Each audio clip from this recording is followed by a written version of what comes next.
le da la bienvenida y después arrancamos con la disertación de la doctora Victoria Fama. Muy bien. Bueno, buenas tardes a todos y todas. Tengo el placer de presentar a la doctora María Victoria Fama. Ella va a hablar acerca del tema COVID, nuevas tecnologías, derechos de las familias y justicia. Bien, la doctora María Victoria Fama, seguramente la mayoría de nosotros la conocen, han leído sus numerosas obras y artículos, y también seguramente hemos sido alumnos, como yo, en algún posgrado. Hemos tenido el enorme placer de escucharla, así que la voy a presentar a ella. Es jueza nacional civil con competencia exclusiva en cuestiones de familia, profesora adjunta regular de la Facultad de Derecho de la UBA, profesora de posgrado en dicha universidad y en otras instituciones del país. Bueno, el currículum que pasó la doctora es muy modesto, pero seguramente en un momento dije yo, es muy poquito, digo, pero después pensé, digo, si no vamos a estar hasta mañana leyendo el currículum, así que le doy la bienvenida, es un placer y nos honra con su presencia, la doctora Fama, y así que le paso la palabra al doctor Esmandone, y después la escuchamos. Muchas gracias. A ver, doctor, si puede habilitar el micrófono, por favor. Ahora sí. Bien. Sí, buenas tardes a los que estoy viendo, a la doctora Fama y a aquellos que por esta complejidad de la tecnología no los podemos ver, pero sabemos que están y en un número importante, casi 100 personas. En nombre del Superior Tribunal le doy la bienvenida a la doctora Fama, que tanto nos ha ayudado a elaborar sentencias, que le ha dado siempre una nota académica importante. No tenía el gusto de conocerla personalmente, en vivo sería de acuerdo a los programas televisivos de computación, pero siempre la hemos tenido en cuenta y es muy común en los fallos en Entre Ríos que usted aparezca en sus citas de erudición. De todas maneras, ya ha sido presentada, estamos esperando sus brillantes consideraciones sobre esto, que ya donde creíamos que habíamos padecido todo, bueno, llegó la pandemia. Así que la escuchamos con todo gusto y bienvenida a Entre Ríos y al Poder Judicial de Entre Ríos especialmente. Gracias. Bueno, muchísimas gracias a todos y a todas. La verdad es que me han hecho una presentación tan elogiosa que me parece que me queda un poquito grande, pero la verdad que les agradezco mucho, principalmente a Fito Jauregui, que le debo una visita desde hace bastante tiempo. He estado en varias oportunidades por allá, pero lo cierto es que desde que soy jueza es más complicado viajar, así que como les decía recién acá a los amigos, una de las pocas ventajas que tiene el COVID y que nos ha dado es esto de poder comunicarnos, aunque sea de manera virtual, y estar un poco más cerca, por lo menos en los encuentros académicos, en los encuentros entre colegas y demás. Así que en este sentido, de verdad, nuevamente agradezco primero tan elogiosa presentación. No sé si voy a estar a la altura de las circunstancias, porque en realidad en estos últimos meses hemos trabajado más en cuestiones prácticas que en cuestiones académicas o jurídicas de gran tenor o de gran brillantez, porque la práctica la realidad nos ha pegado muchos cachetazos y esto nos ha obligado a trabajar y desde una perspectiva en la que por lo menos nosotros en el ámbito de la Ciudad de Buenos Aires no estábamos acostumbrados. Por supuesto que ustedes saben que el impacto de la pandemia, específicamente el COVID, en materia de derecho de las familias es muy, muy importante, porque las familias ya tienen sus problemáticas, sus conflictos, y lo que ha hecho esta situación mayormente es agudizarlos. O sea, nos encontramos todos mucho más irritantes, mucho más irascibles, con los niños todo el día en la casa, haciendo de maestras, de cuidadoras, de profesionales con muchísimo impacto de la economía, también en las familias. Todas estas cuestiones han generado serias dificultades y esto ha hecho, honestamente, que por lo menos el Foro de Familia nunca dejara de trabajar. A ver, en la Ciudad de Buenos Aires ha habido feria, ustedes lo saben, y esta feria llevó a que por ahí en otros fueros se trabajara con un ritmo diferente quizás. Familia nunca dejó de trabajar.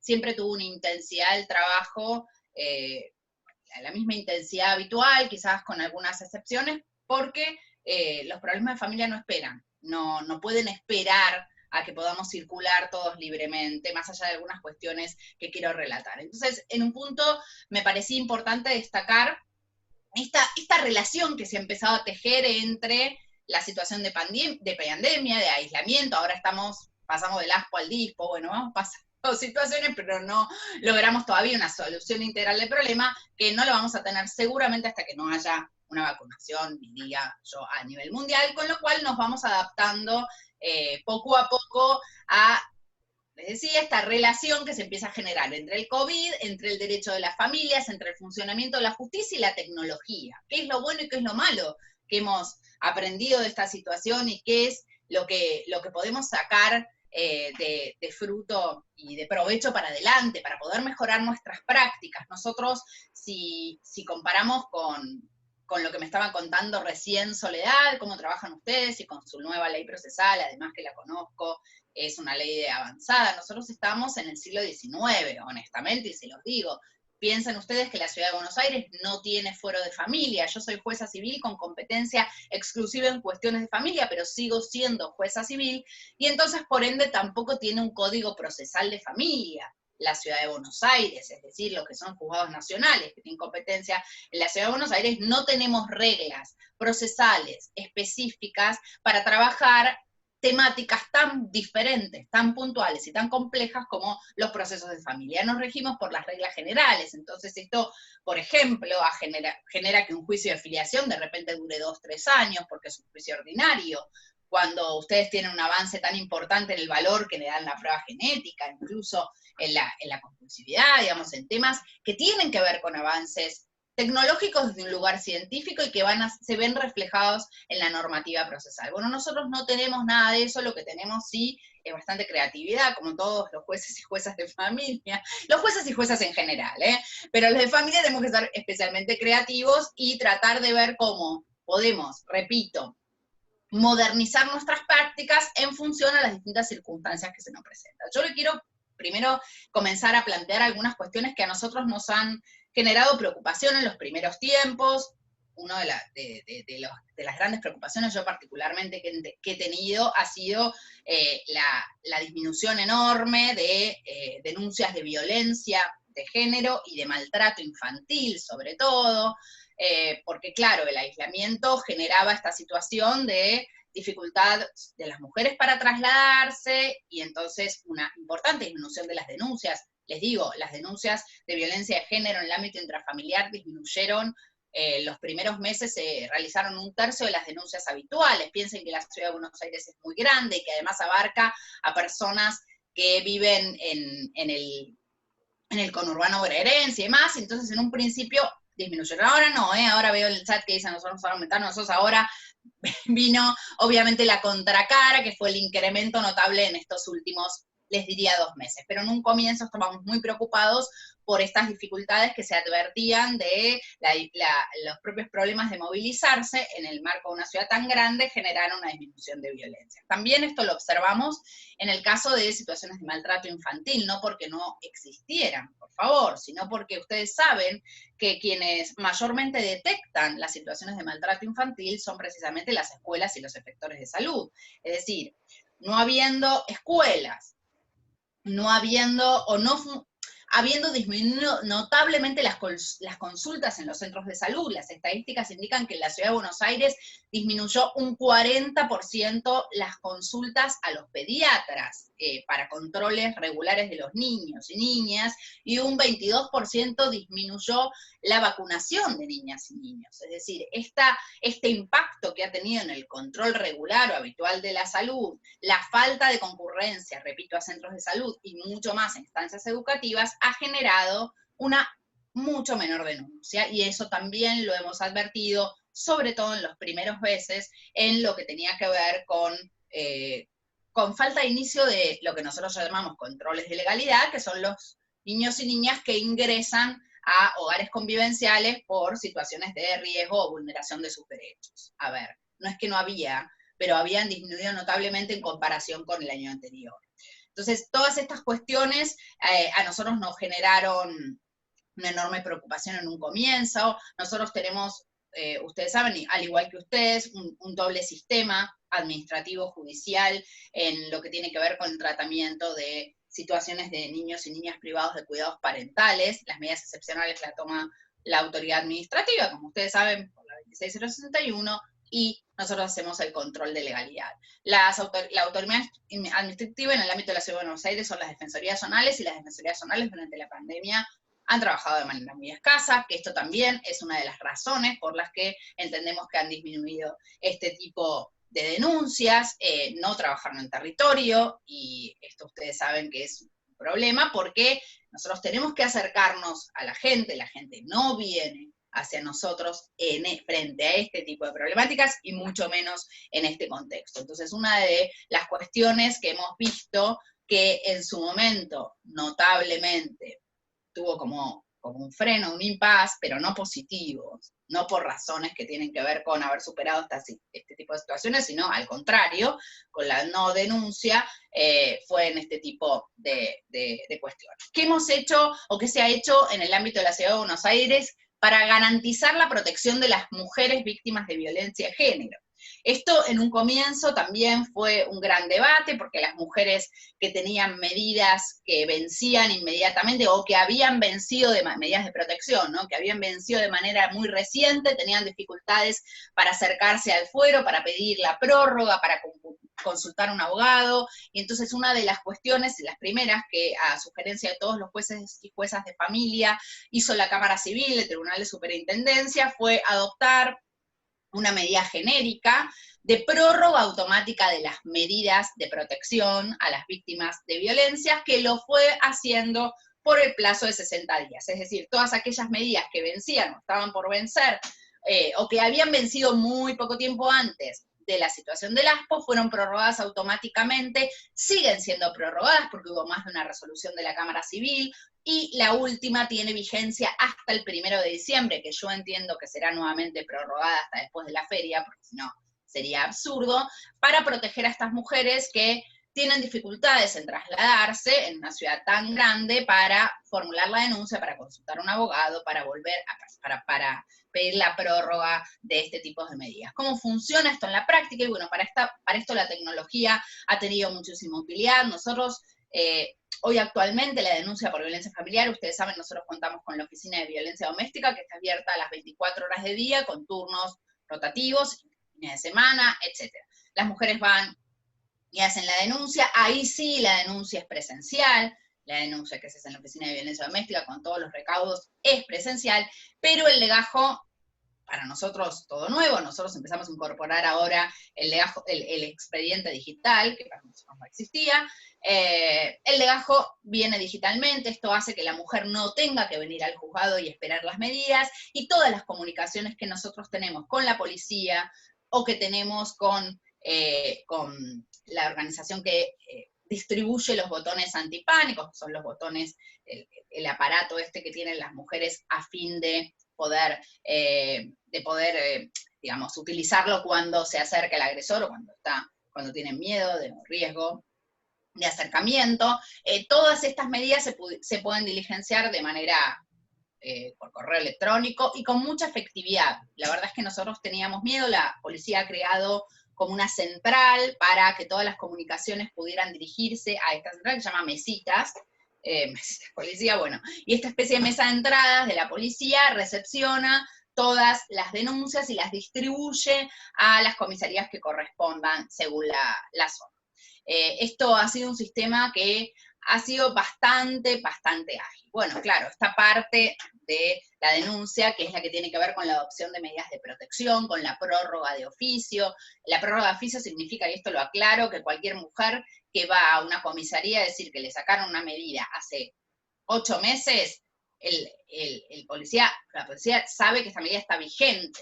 ¿Sí? Tiene que ir a informarle al denunciado, al presunto agresor, etcétera, que esta medida está vigente. Es una prórroga automática, uno no tiene que hacer nada, no tiene que hacer nada. Llama a la policía si se acerca el agresor o si hay alguna situación de riesgo, porque la medida está vigente. ¿Cuál es la pata de todo esto que falta, y que falta no solamente en esta temática, sino en muchas otras? Tiene que ver, por supuesto, con las evaluaciones, ¿no? Las dificultades que se nos presentan a nosotros.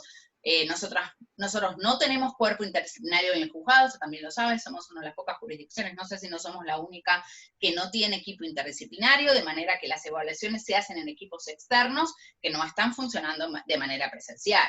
Es decir, esto ha generado que no se pueda cumplir con este diagnóstico de interacción familiar que prevén tanto la 26485 como la Ley de Violencia de Género, como la 24447 en el ámbito de la Ciudad de Buenos Aires. Este ha sido uno de los mayores inconvenientes, porque las violencias quedan en las medidas, ¿no? En un comienzo, quizás con los primeros meses, esto era un poco, nosotros trabajábamos mucho con la urgencia, con fijar alimentos provisorios, con tomar medidas provisorias, con todo lo inmediato y lo ya y lo urgente, pero claro, va pasando el tiempo, transcurre el tiempo, y si los organismos no regularizan su funcionamiento, va a ser muy difícil poder trabajar en forma profunda las situaciones de violencia doméstica. Lo mismo pasa con los temas de salud mental. Los temas de salud mental también siempre han merecido nuestra mayor atención. Ustedes saben que, esto lo saben todos, en el Foro de Familia el 60% del trabajo que tenemos es un trabajo de oficio.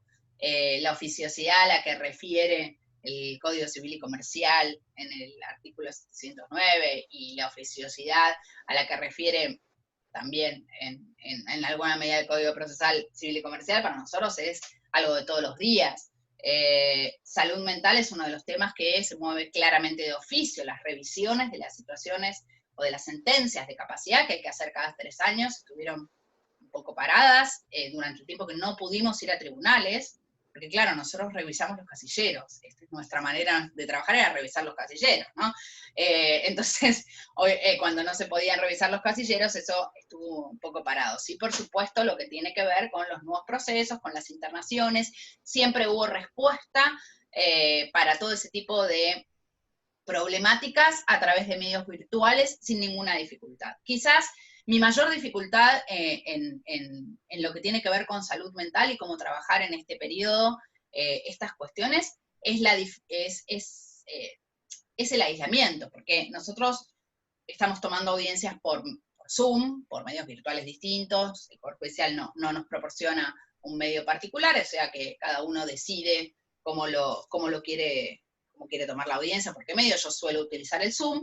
La verdad es que en materia de salud mental, la audiencia por Zoom a mí me genera serios interrogantes, digamos. A ver, sobre todo en una primera audiencia, alguien que yo no conozco. Estamos limitando la capacidad de una persona que vamos a ver a través de una pantalla, que puede ser que esté, muchas veces está, internado o residiendo en un geriátrico, en un centro de salud que desconocemos, porque lo que nosotros usualmente hacemos en ese caso es ir, van las trabajadoras sociales, voy yo, va el defensor de menores incapaces, va el curador oficial, es decir, no conocemos su lugar de internación. ¿Cómo se puede a través, y ahora voy a hacer también esta relación con lo que pasa con las audiencias con los niños y niñas, cómo se puede a través de un medio virtual mantener una audiencia con una persona a la que se está, repito, a la que se va a limitar en su capacidad, que muchas veces ni siquiera tienen los recursos simbólicos para poder comunicarse a través de medios virtuales,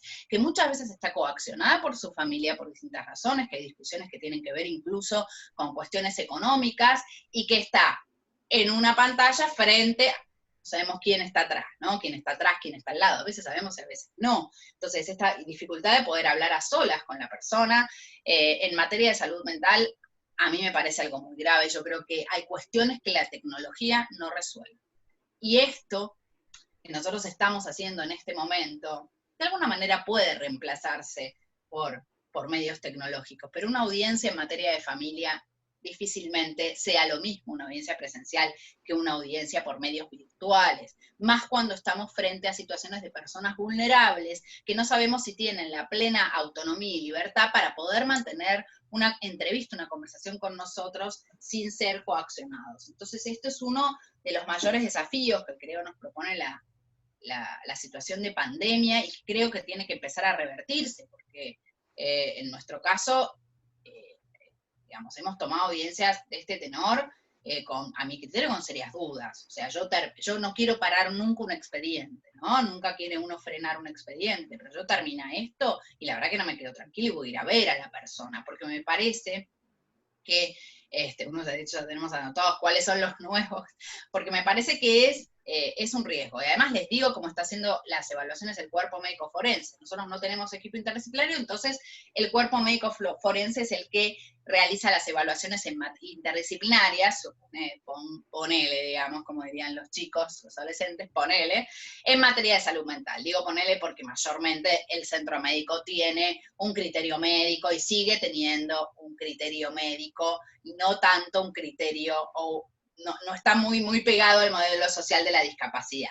Pero bueno, con las mejores intenciones y los pocos profesionales que existen, se hacen este tipo de entrevistas. ¿Cómo se hacen? Bueno, se les pide un número de WhatsApp, no les miento, ¿sí?, a las personas, y se las evalúa también a través de medios virtuales. O sea, digo, estas cuestiones a mí sí me producen realmente una inquietud. Están evaluando a través de medios virtuales. Y nosotros tenemos circunstancias donde realmente no van a presentar mayores problemas, pero muchas veces con los adultos mayores, con situaciones que tienen que ver con senilidad, con dificultades cognitivas y demás, o hasta dónde están queriendo, por ejemplo, la familia, los hijos, generar una situación de limitación de capacidad para aprovechar esta situación desde lo patrimonial, muchas peleas que tienen que ver, repito, con el dinero, y a evaluar a una persona por medios virtuales en este tipo de aspectos tan delicados, me parece que no es lo adecuado. Luego tenemos toda una serie el impacto del COVID en el tema alimentario, ¿no? Yo creo que es uno de los temas en el que hemos tenido mayor impacto, por diversas razones. Primero, por todo lo que tiene que ver con la flexibilidad procesal, que yo creo que se dio en primer lugar en los procesos de alimentos y luego tuvo un impacto en todos los juicios. Flexibilidad procesal desde distintas perspectivas. Flexibilidad procesal sobre todo en las notificaciones. Empezamos a notificar por medios alternativos, cerrada la oficina de notificaciones, comenzamos con el WhatsApp. El WhatsApp se ha pasó de ser un medio excepcional a ser un medio por excelencia. De hecho, también les comento que el juzgado, en forma paralela a esta situación, generó una cuenta de Instagram, y en esta cuenta, que ya les hago el chivo, que es @jncivil92, en esta cuenta de Instagram hemos facilitado, y en realidad la generamos con esta intención de facilitar un WhatsApp que maneja el secretario del juzgado para consultas, ¿no? Como la gente no puede concurrir en forma directa al juzgado, puede concurrir pidiendo un turno, ¿sí? Pero a veces es innecesaria la concurrencia, porque no es que necesitan ver un expediente, necesitan hacer una pregunta. Y entonces lo que habilitamos fue un teléfono especial, que ya lo teníamos, obviamente, porque imagínense que la Corte, no tenemos nada, yo tengo wifi en el juzgado, les aviso, pero bueno. Este teléfono lo habilitamos para consultas por texto, ¿sí? De todo tipo, de toda índole, ¿sí? Desde partes a letrados, o sea, no sé, pusimos un horario que obviamente no se respeta. La otra vez me llegó una consulta a las 9 de la noche, igual la contestamos, pero bueno, tratamos de poner un horario, pero el Instagram en un punto se generó a partir de esta necesidad de pensar en un medio como mucho más veloz para evacuar consultas, y cómo hacemos para difundir el WhatsApp. Entonces generamos el Instagram, que bueno, ahora yo ya me fasciné con el Instagram, y el Instagram pasó a ser como un medio de comunicación en donde yo por lo menos, bueno, la idea es compartir jurisprudencia, así que bienvenidos todos los jueces y juezas que tienen sentencias novedosas, sobre todo jurisprudencia de primera instancia, pues los jueces y jueces de primera instancia no solemos tener demasiada difusión en cuanto a nuestras sentencias, y como que es un espacio en donde se intenta acercar la justicia a la gente y a los letrados. Yo creo que más que nada a los letrados, porque digamos, está por ahí más pensado para que los abogados consulten, pero también a la gente. A ver, hoy por ejemplo, yo publiqué los teléfonos de las abogadas y abogados que son parte del programa piloto en materia de violencia de género, que hacen defensa de víctimas de violencia de género. Ahora te digo la cuenta de Instagram. @JNCivil92.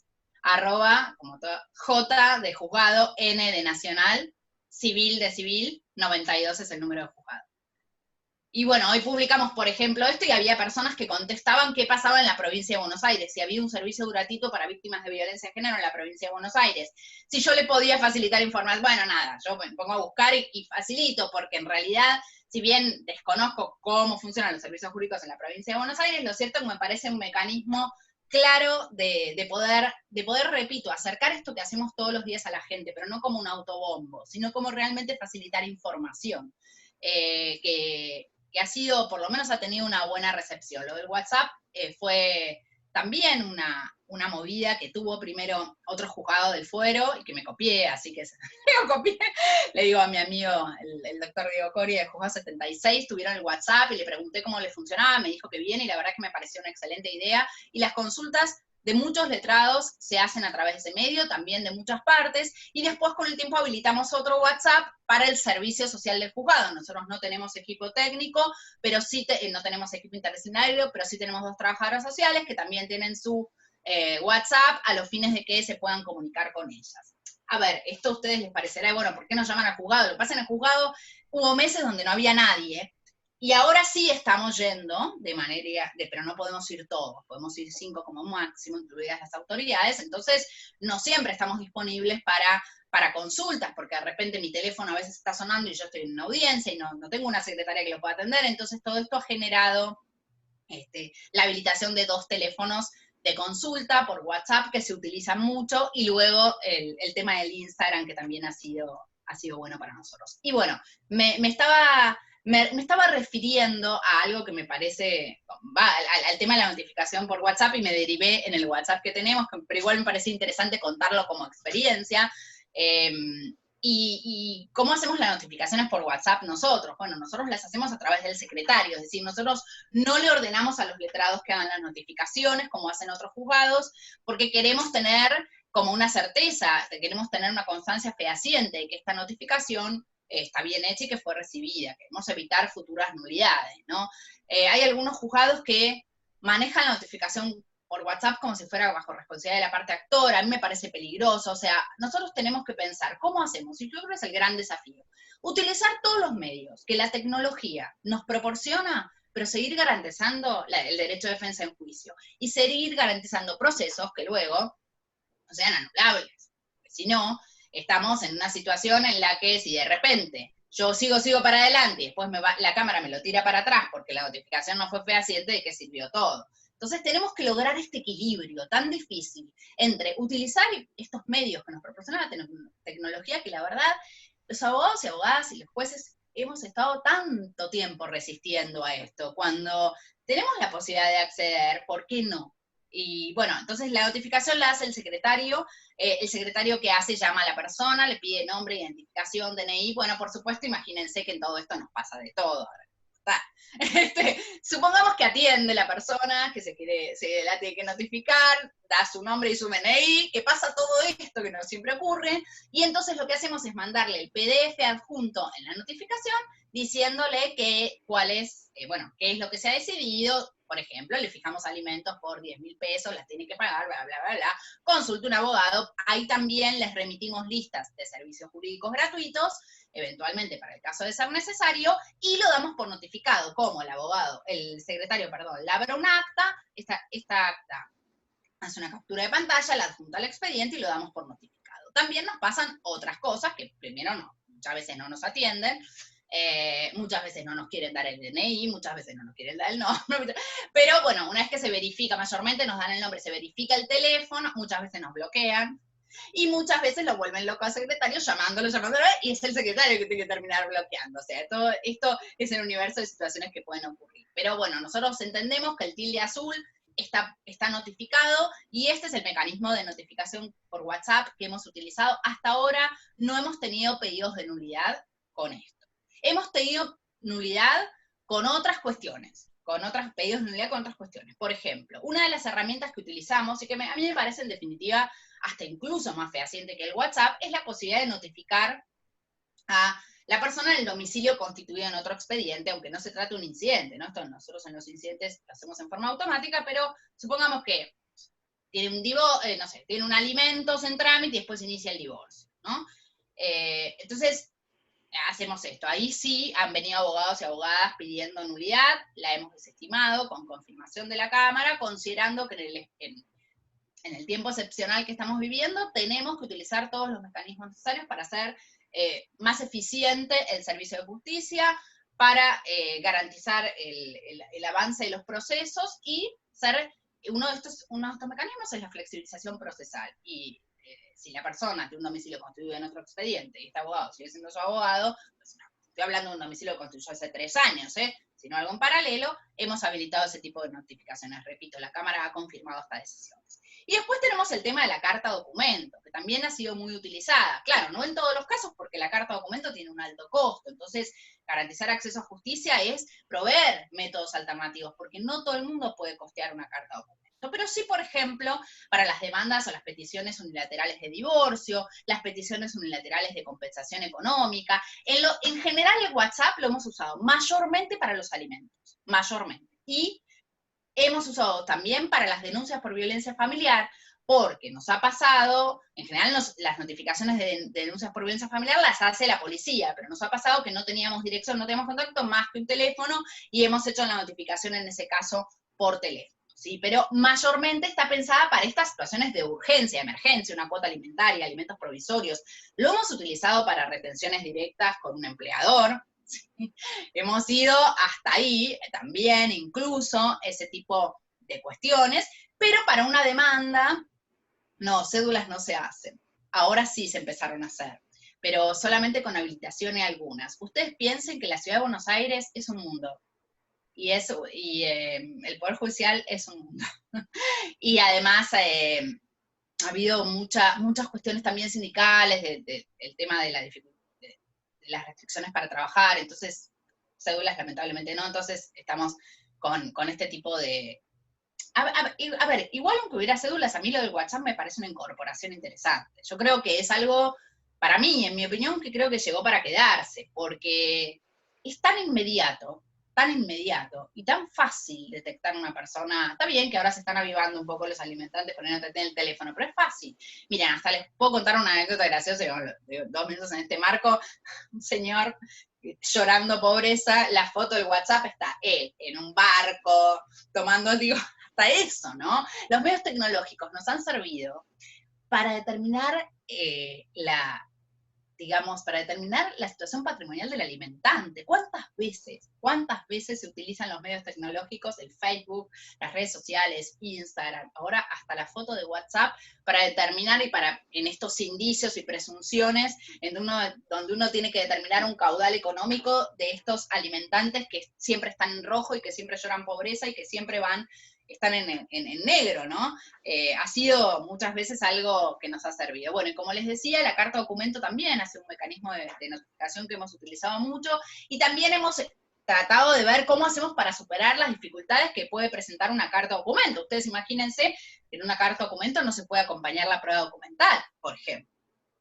¿Cómo hacemos? Bueno, pensamos en 2 alternativas. La primera que pensamos es, que lo hacemos, es que se lo notifique cuando se presenta en el expediente, hacerle saber que cuando se presenta en el expediente y esté vinculado el letrado, es decir, el letrado vinculado que puede acceder al contenido del expediente, le ampliamos el plazo para contestar la petición, la demanda o lo que fuera, ¿sí? Se lo ampliamos para que pueda compulsar la documental. Se lo ampliamos en 3 días, en 5 días, depende del tenor de la documental. A veces es un escrito y una partida de matrimonio, no es nada, ¿no? Una propuesta de una partida de matrimonio. Y otra que empezamos a implementar ahora, que tuvo bastante éxito, en el Instagram por lo menos, todavía no, es la posibilidad de, esto también implica en los letrados un mayor acceso a la tecnología, ¿no? La posibilidad de incorporar un código QR en la carta documento, subir toda la documental a Google Drive o alguna aplicación de este tenor, y entonces la persona que recibe la carta documento escanea el código, como hacemos ahora nosotros en los restaurantes, escanea el código QR y le aparece toda la documentación, que la tienen que editar en un archivo, por supuesto, que no sea editable, para evitar algún tipo de, ¿cómo se llama? Adulteraciones, pero digamos, es una manera bastante cómoda de poder verificar qué es lo que recibe la persona, ¿no? Digamos, qué es lo que recibe en cuanto al traslado de demanda, evitar nulidades y demás. Y hay algunos abogados que se engancharon con esto, en general los más jóvenes. A mí cuando mi secretario es muy tecnológico, yo no, yo estoy como muy tecnológica a partir de esta situación, pero no lo soy naturalmente. La realidad es que cuando me decía, digo, ¿qué me estás hablando? Que me les fue una idea de él, y fue una buena idea, muchos abogados más jóvenes se han enganchado, porque la verdad es que es buena, yo después cuando la entendí, es muy buena. Así que les explicamos, mediante algún tutorial, a veces les dijimos que cualquier duda nos consulten en el WhatsApp, que contesta el secretario, y les explica a qué aplicaciones tienen que buscar en internet y demás, como para hacer lo del QR, etcétera. Yo les aviso que no lo sé, pero se los cuento. Me parece que una de las grandes ventajas que hemos tenido en este periodo tan difícil para todos es la flexibilidad procesal. La flexibilidad procesal, como decía acá una colega que estaba escribiendo, llegó para quedarse, y yo creo que los medios alternativos de notificaciones han sido todo un descubrimiento, y creo que agiliza mucho los procesos. Esto también estábamos hablando recién con Soledad, la velocidad que están tomando los expedientes digitales, esta cuestión de que en la Ciudad de Buenos Aires, ustedes imaginan que un abogado está toda una mañana haciendo colas de una cuadra en un edificio para lograr dejar un escrito, y hoy lo hace en 2 minutos. Entonces esto agiliza mucho el expediente, porque el previo ya no es el juzgado que no quiere trabajar, le pone previo a todo, porque previo, pero lo tenés 5 minutos después, entonces hay que trabajar, ¿no? Y esto me parece que es una de las ventajas de esta situación. Otro de los temas que se han planteado en un primer momento, y yo creo que fue lo primero que se planteó como cuestión de dificultad durante el ASPO, fue el tema de los vínculos maternos y paternos filiales, ¿no? El tema de los regímenes de comunicación. Ustedes saben que en un momento, en una primera etapa en la Ciudad de Buenos Aires, estaba cortada toda posibilidad de traslado de niños y niñas, incluso al domicilio del otro progenitor, y de que debían permanecer en el domicilio que se encontraran, salvo que se encontraran en el domicilio, excepcionalmente, que no era de aquel de los progenitores que ejercía el cuidado del hijo. Esto llevó un tiempito, porque fue el primer mes y pico. Recién el 1 de mayo, por decisión administrativa 703, se habilita el traslado de niñas y niños y adolescentes de un domicilio del progenitor al otro, con un régimen que fija la autoridad administrativa, un régimen alternado semanal, que la verdad es que nos ha parecido mayormente un régimen de sugerencia, porque dentro del juzgado de familia hemos tenido, lo que más tuvimos en un comienzo fue planteos de regímenes de comunicación, y alimentos también, pero planteos de regímenes de comunicación, porque había muchos progenitores y progenitoras que no estaban de acuerdo con esta alternancia semanal, porque esta alternancia semanal no tenía nada que ver con la vida del chico, la vida habitual del chico. O sea, si nosotros pensamos en niños o niñas de 2 o 3 años, que no pueden estar una semana sin ver a uno o ver al otro, ¿no? La frecuencia en los niños pequeños, o progenitores que estaban trabajando en el ámbito de la salud, o progenitores que tenían que trabajar todo el día en home office, y que era imposible que tuvieran una semana a los chicos dándole vuelta mientras ellos estaban en el home office. O sea, lo que hemos empezado a trabajar, lo que trabajamos muchos juzgados, y esto se observa en toda la jurisprudencia, hay muy nutrida jurisprudencia en los primeros tiempos de la pandemia vinculada con los regímenes de comunicación, es que mayormente se ha intentado sostener durante el ASPO, en un principio, un régimen que se asemejara en la mayor medida posible al régimen habitual de convivencia y de comunicación que tenían estos niños y niñas con sus progenitores. Es decir, hemos tenido fallos que han sacado regímenes virtuales, porque la comunicación era muy escasa, incluso revinculaciones virtuales. Bien, tener mis dudas acerca de cómo funciona una revinculación virtual.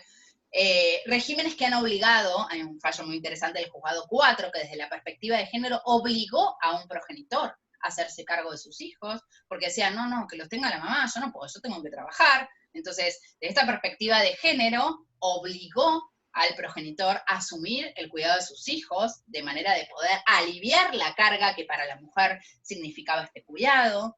Luego, regímenes de comunicación que han sido, sí, alternados, y luego pedidos disparatados de compensación. A mí la palabra compensación en el régimen de comunicación no, es una palabra que no me gusta, ¿no? Porque pareciera que yo lo tuve un día más, entonces te compenso el día que no lo tuve. A ver, los niños tienen que crecer y vincularse con sus padres de manera fluida, saludable, ¿no? Compensando un día más, un día menos, como si fuesen un objeto. Pero bueno, lo cierto es que con el tiempo fue muy flexible la jurisprudencia en este sentido, máxima porque en un momento la autoridad del gobierno de la Ciudad de Buenos Aires empezó a autorizar las salidas recreativas, y en este sentido hoy ya digamos que estamos con un proceso bastante similar a la normalidad. Y sí, lo que observamos en la práctica es que muchos regímenes de comunicación están siendo diferentes durante el ASPO por decisión de los propios progenitores, que tienen quizás un buen vínculo, por ahí están haciendo un sistema de alternancia por decisión de ellos y por decisión de los niños y niñas. Esto no genera pocas dificultades, porque siempre hay alguno que no hace las tareas con el chico y con el otro le va mejor que en el colegio, porque no se lo conecta al Zoom, porque bueno, todo esto que vemos todos los días y que ha generado dificultades. Incluso, por ejemplo, ayer tuve una audiencia en la que se resaltaba esto y que terminamos decidiendo y acordando que las niñas estuvieran todos los fines de semana con su papá y los días de semana con la mamá, a petición de la propia madre, porque decía que el padre no había manera de que cumpliera con los horarios escolares y con el Zoom y demás, y esto generaba serias dificultades, ¿no? Entonces, acá tenemos las distintas posibilidades que se pueden dar en materia de régimen de comunicación. También me olvidé de mencionar algo que me parece interesante en la cuestión de los alimentos, y más allá del tema procesal. Hay pedidos de alimentos que han sido bastante particulares. Ha pedido de disminución de cuotas alimentarias. Ustedes saben que en un proceso inflacionario como el que tiene la Argentina es muy difícil hoy para nosotros pensar en una disminución de una cuota alimentaria, porque en el momento de pedir la disminución, la inflación te comió la cuota. Pero lo cierto es que hubo muchas personas que se quedaron sin un trabajo, que se quedaron sin recursos durante, por lo menos en los primeros periodos, gente que trabajaba en temas gastronómicos, gente que trabajaba, no sé, mozo, gente que trabajaba en los abogados y las abogadas también. O sea, muchas profesiones, mi marido es arquitecto, digo, lo sé, muchos que han sufrido un impacto muy negativo en la economía y han pedido provisoriamente disminución de la cuota. Yo particularmente no tuve pedidos, pero sí hay fallos, hay jurisprudencia, hay uno muy interesante de Tigre que por un tiempo muy breve le habilitó esta disminución de la cuota, o incluso la circunstancia de alternancia en el régimen de comunicación ha hecho que en este momento particular se modificara la cuota alimentaria teniendo en consideración este tema, ¿no? Otra de las cuestiones que se vinculan con el tema de los regímenes de comunicación, los regímenes de convivencia, tienen que ver con el derecho de niñas y niñas a ser oído, que este ha sido también uno de los mayores desafíos para nosotros. Yo honestamente las audiencias con niños y niños las tomo en forma presencial. Hay muy pocas audiencias que no tomo en forma presencial con niños.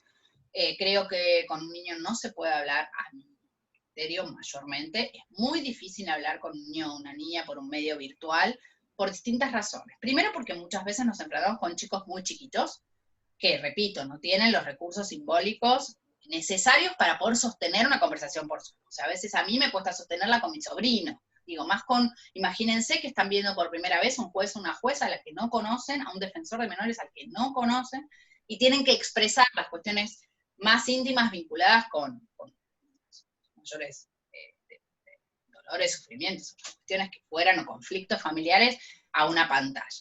Pero más allá de esto, el tema de la dificultad de garantizar la intimidad y la privacidad de la audiencia del niño en este contexto. ¿Cómo hago yo para asegurar que no esté atrás el padre o la madre dictando? Digo, está bien que la imposición del discurso en el niño o niña es inevitable y no la podemos garantizar. La advertimos, todos los que escuchamos a niños y niñas nos damos cuenta cuando es un discurso impuesto mayormente, por lo menos, pero que sea tan evidente y tan directo, a veces es, y cuento una anécdota muy breve en este sentido. Ayer entrevisté a un niño que no le devolvía el progenitor a la mamá, desde junio, nunca más se lo devolvió. vive en Moreno, provincia de Buenos Aires, no le devolvía al chico.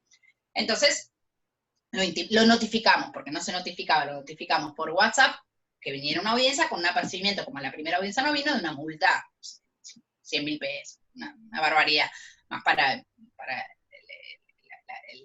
la clase social de la familia. Entonces vino, sin abogado, ¿no? No se podía hacer nada, porque bueno, sin abogado, una audiencia, pero yo ahí lo llamé inmediatamente al nene, que supuestamente el nene no quiere. Hablé con el nene de lo más perfectamente y le dije, mira, te vas a tener que volver con tu mamá, el nene sustraído del centro de vida, digamos. El nene me dice, bueno, sí, y él le pregunta, miren ustedes, yo le dije a él que se retirara de la habitación, y él le pregunta, pero vos no me dijiste que no querías. Le dije, señor, a ver, digamos, esto lo vemos, bueno, en una comunicación de este tipo virtual es compleja. Yo he tenido igual audiencias con niños y niñas por medios virtuales en situaciones que no me quedó alternativa. Un chico que está en Miami, que tuvimos que entrevistar porque, bueno, lo autorizamos a ir a Miami, chico, un adolescente de 14 años, que quería ir con su papá, bla, bla, bla, etcétera. Cuando iba a volver a la Argentina, apareció la situación del ASCO y no pudo viajar más. Entonces nos pidieron que lo escucháramos, etcétera, y yo ordené una audiencia, pero la audiencia específicamente en el auto, les pongo todo esto, que la entrevista, acá tengo una copia, pero tiene que celebrarse a solas, sin presencia de otras personas, en una habitación a puertas cerradas, o sea, digamos, debiendo apagarse cualquier otro dispositivo electrónico, computadora, iPad, celular, etcétera, durante todo el transcurso de la audiencia, esto para evitar que el niño o niña tenga, ¿no?, mande mensajitos. Y después, también, este mismo problema se nos generó con las declaraciones testimoniales, que la verdad, lo que terminamos haciendo fue habilitar la declaración testimonial semipresencial, porque la declaración testimonial virtual genera también serias dificultades. Pusimos una audiencia testimonial virtual que la señora dijo que no se podía comunicar, que no tenía los medios tecnológicos, que es una posibilidad, una señora grande, y habíamos hecho todo un protocolo para esta declaración virtual también, para que el testigo tuviera fiabilidad de los dichos del testigo, ¿no? Que no estuviera coaccionado, que no estuviera influenciado, que estuviera lejos de la cámara, que no tuviera ningún otro aparato prendido, bla, bla. Bueno, la verdad es que terminamos haciendo esto de lo semipresencial, en el cual el testigo viene al juzgado en forma presencial. Nosotros las audiencias testimoniales y confesionales desde siempre las grabamos, a diferencia de otras audiencias, nosotros no grabamos todavía las otras audiencias, y los abogados y partes están por medios virtuales, es decir, para que no se acumule mucha gente, hacemos esto, el testigo en forma presencial, garantizamos la libertad en su testimonio, la fiabilidad, y abogados y partes por medios virtuales. Entonces, nos manejamos a través con este mecanismo, digamos, semipresencial. Esto en cuanto a las audiencias testimoniales, que también mayormente lo que hemos decidido, ustedes saben que las testimoniales en familia, la verdad que son pocos casos en los que por lo menos para mí tiene realmente utilidad una audiencia testimonial. Sí la tiene en materia de alimentos, sí la tiene en una compensación económica, donde uno debe acreditar los roles durante la convivencia, este famoso desequilibrio, en un régimen de comunicación, en un cuidado personal. Las audiencias testimoniales tienen demasiado sentido, en una liquidación de bienes tampoco, la mayoría de las cosas se prueban por documental.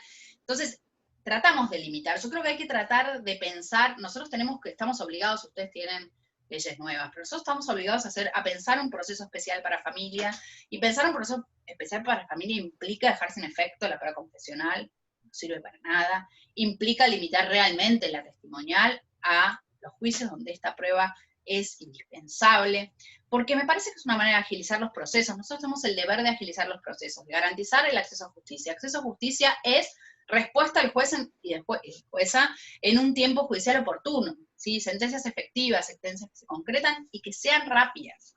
Entonces, esto me parece que tratar de acotar la prueba es una de las obligaciones que tenemos como magistrados y como magistradas. Entonces, tratamos de limitar y de testimonial solamente cuando es estrictamente necesario.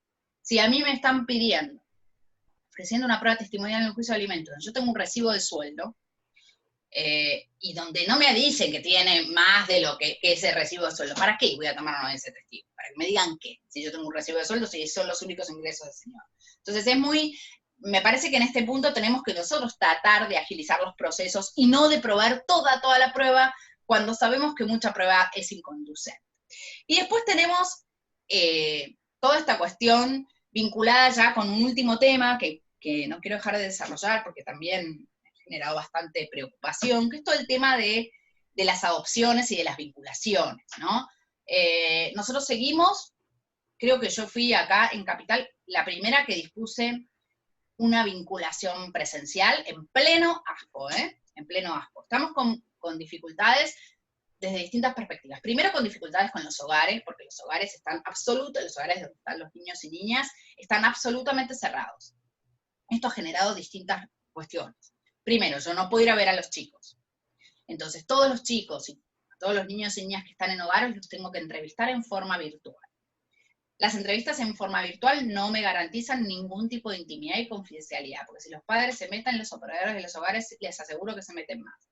He tenido que entrevistar 5 chicos en forma virtual, o sea, de 4 años a 12 años. Imagínense el desastre, o sea, es un desastre esas entrevistas, los hemos terminado separando y demás, que yo ya los conocía, los chicos, digamos, y por suerte los conocí en forma presencial, y por suerte ellos me conocían porque pudieron mínimamente hablar, porque si no de repente está, repito, esta distancia que se genera en una audiencia de tipo virtual, distancia que también un poco se genera con el barbijo en las audiencias presenciales, pero la verdad es que esto, por lo menos lo hemos manejado en general bien, y los chicos en las audiencias presenciales siguen hablando y siguen estando cómodos como lo estaban antes. A mí me generaba mucho miedo esto de que vinieran a un juzgado, que los recibiera un juez con el barbijo, pero nos hemos acostumbrado tanto a usarlo que, bueno, en definitiva es una herramienta más. Pero como les decía, con relación a los controles de legalidad y las adopciones, nos encontramos con distintas dificultades. La primera tiene que ver con los niños y niñas privados de cuidados parentales, que hoy en día están, les digo, privados de cualquier contacto con la familia de origen.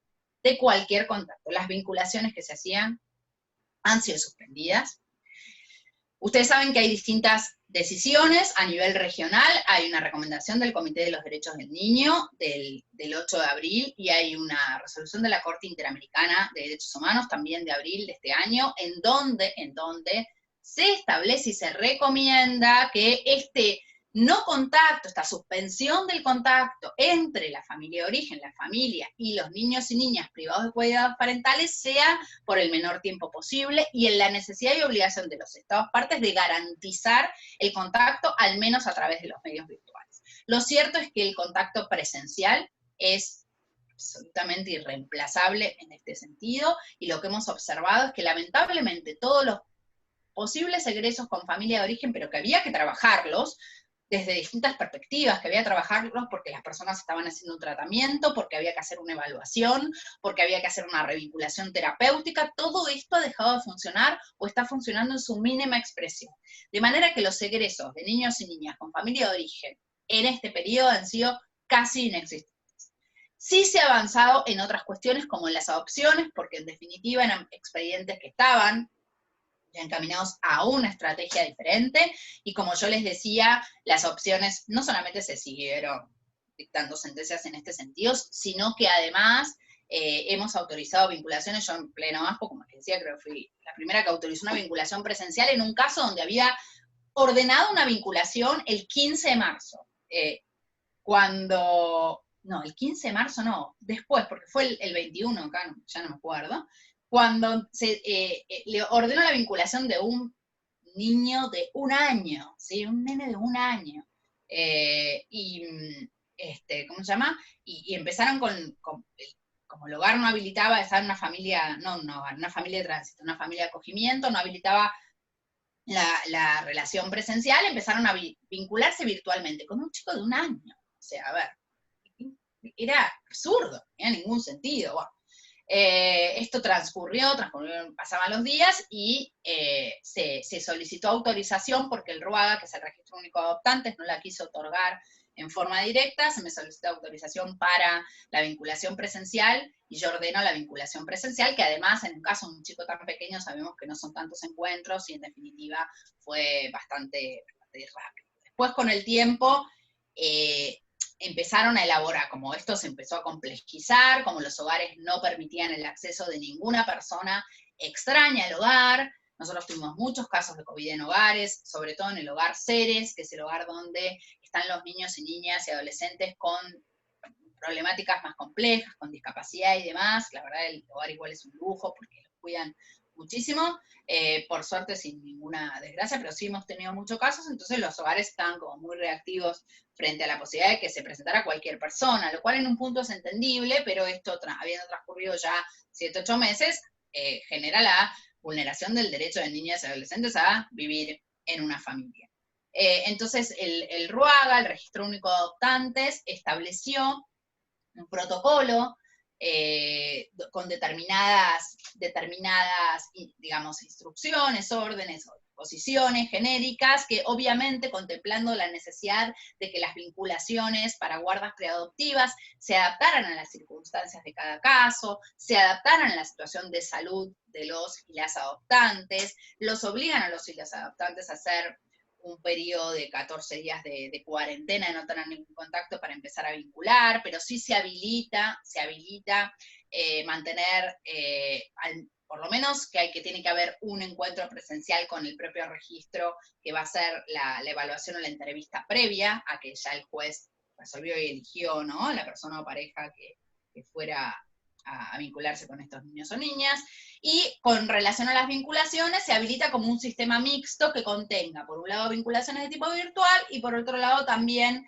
se llega a las vinculaciones presenciales en función también, ¿no?, de muchas variables, como los recursos simbólicos de los niños, la situación de riesgo, el tipo de trabajo que tienen los y las adoptantes, si tienen un trabajo en un sector de salud, un sector que está más comprometido, la zona en donde viven, si es un lugar donde hay muchos casos o menos casos, etcétera, etcétera. Bueno, se elaboró todo un protocolo muy detallado, que después pensaba también subirlo al Instagram, para que todas las personas sepan que las adopciones y las vinculaciones para futuras adopciones no han sido frenadas, para nada, al contrario, yo creo que es una de las cuestiones que se va adelante sin con estas dificultades, tratando de enfrentar estas dificultades, con el entendimiento de que también, repito, los medios tecnológicos son maravillosos para muchas cosas, pero no van a nunca reemplazar lo presencial.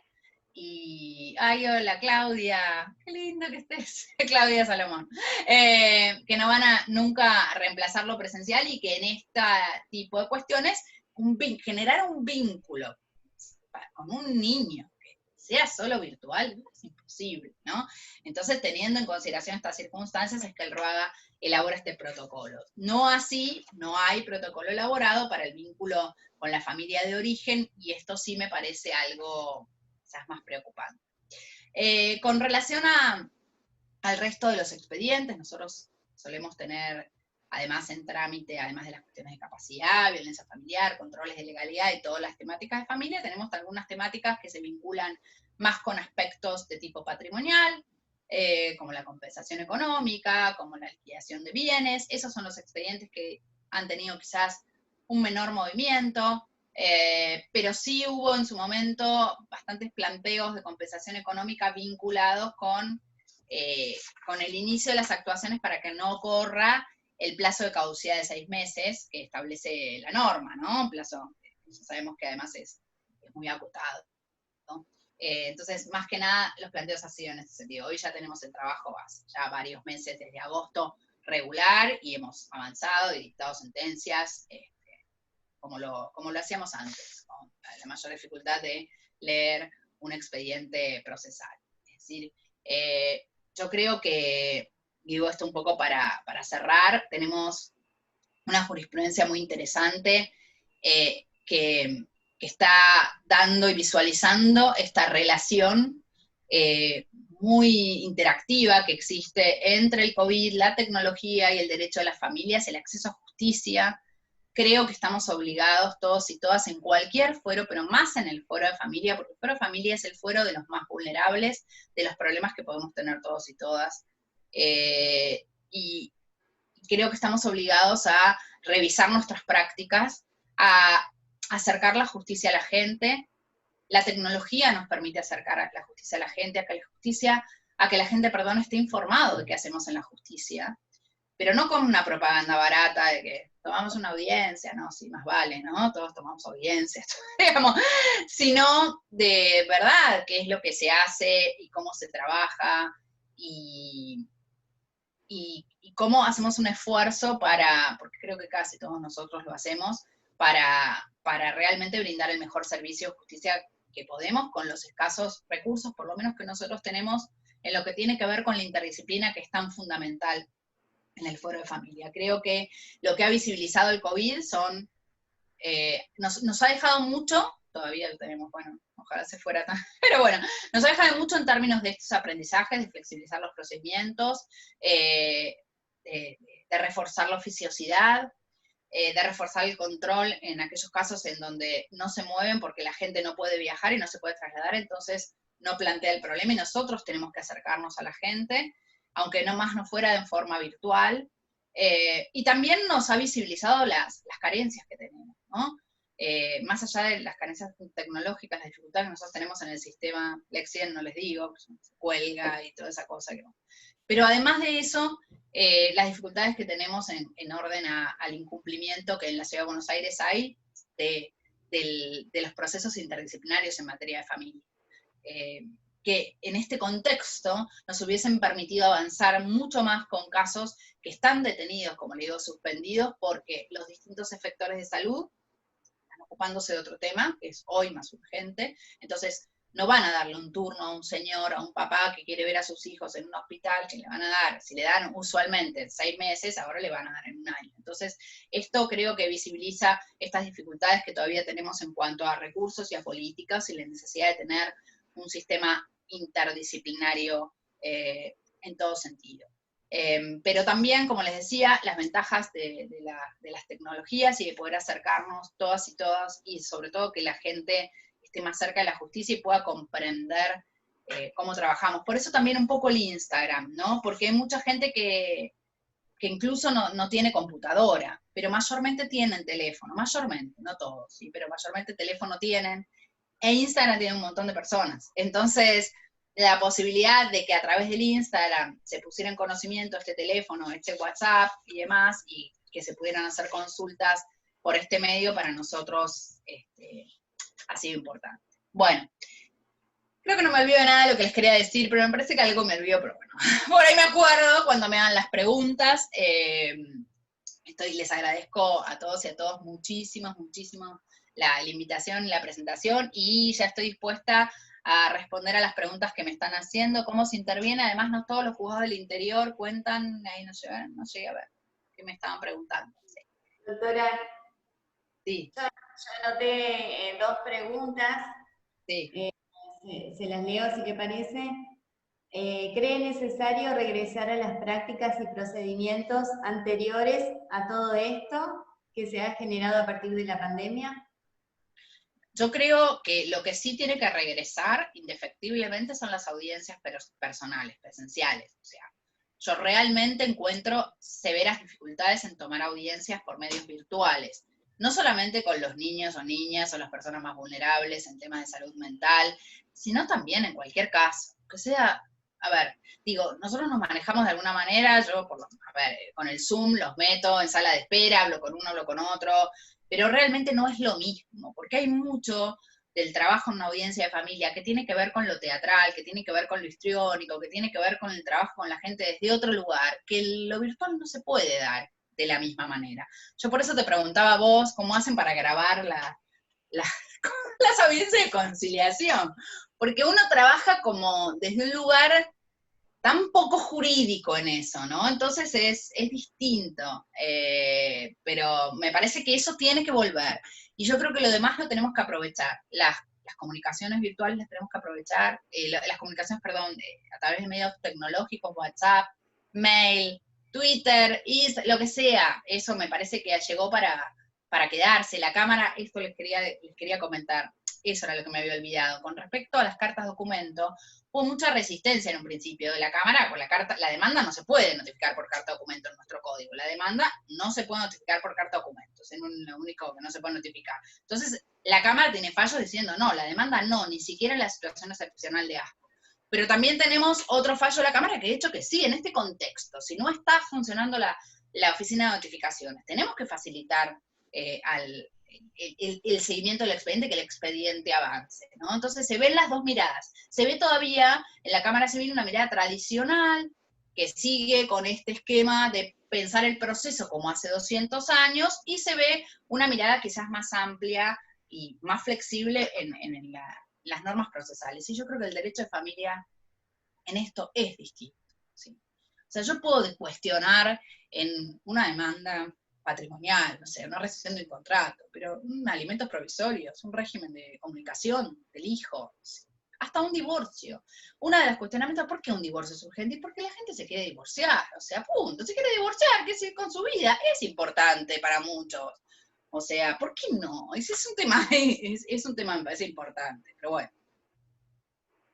Y hay mucha inquietud en relación a las notificaciones por WhatsApp. ¿Qué opina? A ver, ¿qué me está diciendo? ¿Qué opina de sentencias orales en familia? Me encantaría. A mí me encantaría un proceso absolutamente oral en familia. La verdad que ustedes tienen un proceso, por lo que me cuentan, muy avanzado en oralidad, me encantaría. Y en muchas cosas no es necesaria una sentencia escrita. Yo te fijar la cuota alimentaria, decir un régimen de comunicación. Me encantaría, sí, me parece interesante. Sí, me decías algo, perdón, que justo... Y con respecto a preguntan sobre el protocolo de notificaciones por WhatsApp. Sí. Bueno, en realidad, no hay un protocolo en la Ciudad de Buenos Aires de notificaciones por WhatsApp, ni en el Fuero Civil, ni nada, ¿no? Este es el protocolo del Juzgado 92, o sea, del nuestro. Nosotros hacemos esto, ¿sí? No, esto adelanto, yo lo compartí con muchos colegas, nosotros tenemos, otra de las cuestiones que nos dio la tecnología es reforzar este grupo de WhatsApp entre los 24 jueces y juezas de familia, porque por supuesto que siempre hay un intercambio, a ver, ¿y vos qué haces con esto? ¿Y vos qué haces con lo otro? Porque me parece que eso nos nutre. Y yo lo pasé y muchos empezaron a adoptarlo y otros pusieron los pelos de punta, cómo el secretario hace las notificaciones. Y yo le dije, bueno, mi secretario se ofreció, yo no lo obligué a mi secretario a hacer las notificaciones. Él se ofreció, me dice, además que le encanta, el secretario le encanta estas cosas, él se ofreció a hacer las notificaciones y la verdad es que yo entendí que era un mecanismo... Era el mecanismo más fehaciente para garantizar que la persona estuviera notificada. Lo repito para que les quede claro cómo lo hacemos. Nosotros lo que hacemos es el secretario llama a la persona, le pide que se identifique por su nombre, por su DNI, muchas veces, les repito, no les quieren dar el DNI porque le dije por una cuestión de seguridad o lo que fuera, pero bueno, sí por lo menos con el nombre. Una vez que se identifican, le dice que llama, por supuesto que soy el secretario del juzgado tal, le vamos a mandar una notificación, le vamos a mandar una resolución, y se le está notificando, usted tiene tantos días para cuestionar esta resolución, si no tiene abogado, le mandamos una lista de servicios jurídicos gratuitos, entonces acto seguido, cuando se termine esta conversación, le manda el PDF, firmado digitalmente, con mi firma, donde se le notifica, por ejemplo, se le obliga a pagar tanto de cuota de alimentos, o se notifica lo que fuera, ¿sí? De una medida de restricción, o incluso lo hicimos con, le dije, una retención directa a una empresa que no cumplía, que no se daba por notificada, que tenía que hacer una retención directa. O sea que lo hemos hecho, lo hacemos así. Y después el secretario le abre un acta, saca una foto, una captura de pantalla, y la agregan al expediente, y con eso tenemos por notificada la parte. Hasta ahora no hemos tenido planteos de nulidad por notificaciones por WhatsApp. Lo que hemos tenido algún resistente que no te atiende el teléfono nunca, que no te lee el mensaje, que no tiene nada, entonces vos no sabés. Ahí sí tenemos que empezar en alguna otra alternativa, ¿no? ¿Se imaginan? Hay otra pregunta que dice, ¿cómo hacen con las personas que no cuentan con ningún tipo de recursos tecnológicos? Es muy difícil, porque la verdad, eso es muy difícil, sobre todo en lo que tiene que ver con tomar audiencias. Yo les repito, yo recibo a la gente igual, yo de hecho ya tuve COVID, o sea, tuve COVID, no sé si no me lo contagié por una entrevista con un niño, pero no sé todavía de dónde me lo contagié. Yo recibo a la gente igual, y cuando la gente se quiere trasladar, lo recibo en el juzgado para las audiencias. Lo que pasa es que hay mucha resistencia de la gente tiene mucho miedo de trasladarse y no quieren venir a tribunales. Cuando no tienen medios tecnológicos, como por ejemplo para conectarse a un Zoom o a un Google Meet que requiere de determinada conectividad, porque si no, no podés encender la cámara, y si no, a veces lo que hacemos es un trabajo, las personas más vulnerables, un trabajo a través de WhatsApp con servicio social y demás, ¿no? Un llamado más de WhatsApp. Ahora, después tenemos toda otra serie de personas que no tienen conectividad porque no tienen conectividad, no porque no tienen recursos, porque por ahí no la utilizaban y la realidad es que tienen un pésimo internet o tienen... Entonces ahí también se nos complica. Hacemos lo que podemos en las audiencias. Hay incluso abogados y abogadas que tienen una conectividad horrible, que les hacen muy difíciles, pero bueno, lamentablemente hoy estamos en una situación, hoy no tanto, pero piensan ustedes que hace 2, 3 meses, o sea, estábamos en una situación donde no podíamos ni ir al juzgado. Yo tomaba las audiencias en la sala de acuerdos de la Cámara, que era lo único que me habilitaban para tomar audiencias, incluso con chicos. Era una sala gigante, que los pibes, yo primero pensé que no les iba a gustar, después les encantó, porque iban y daban vueltas por todos lados. Porque claro, una sala, digo, ¿cómo generas una empatía, una intimidad con un niño, una niña, con el barbijo, en una sala gigante, pero después les encantó.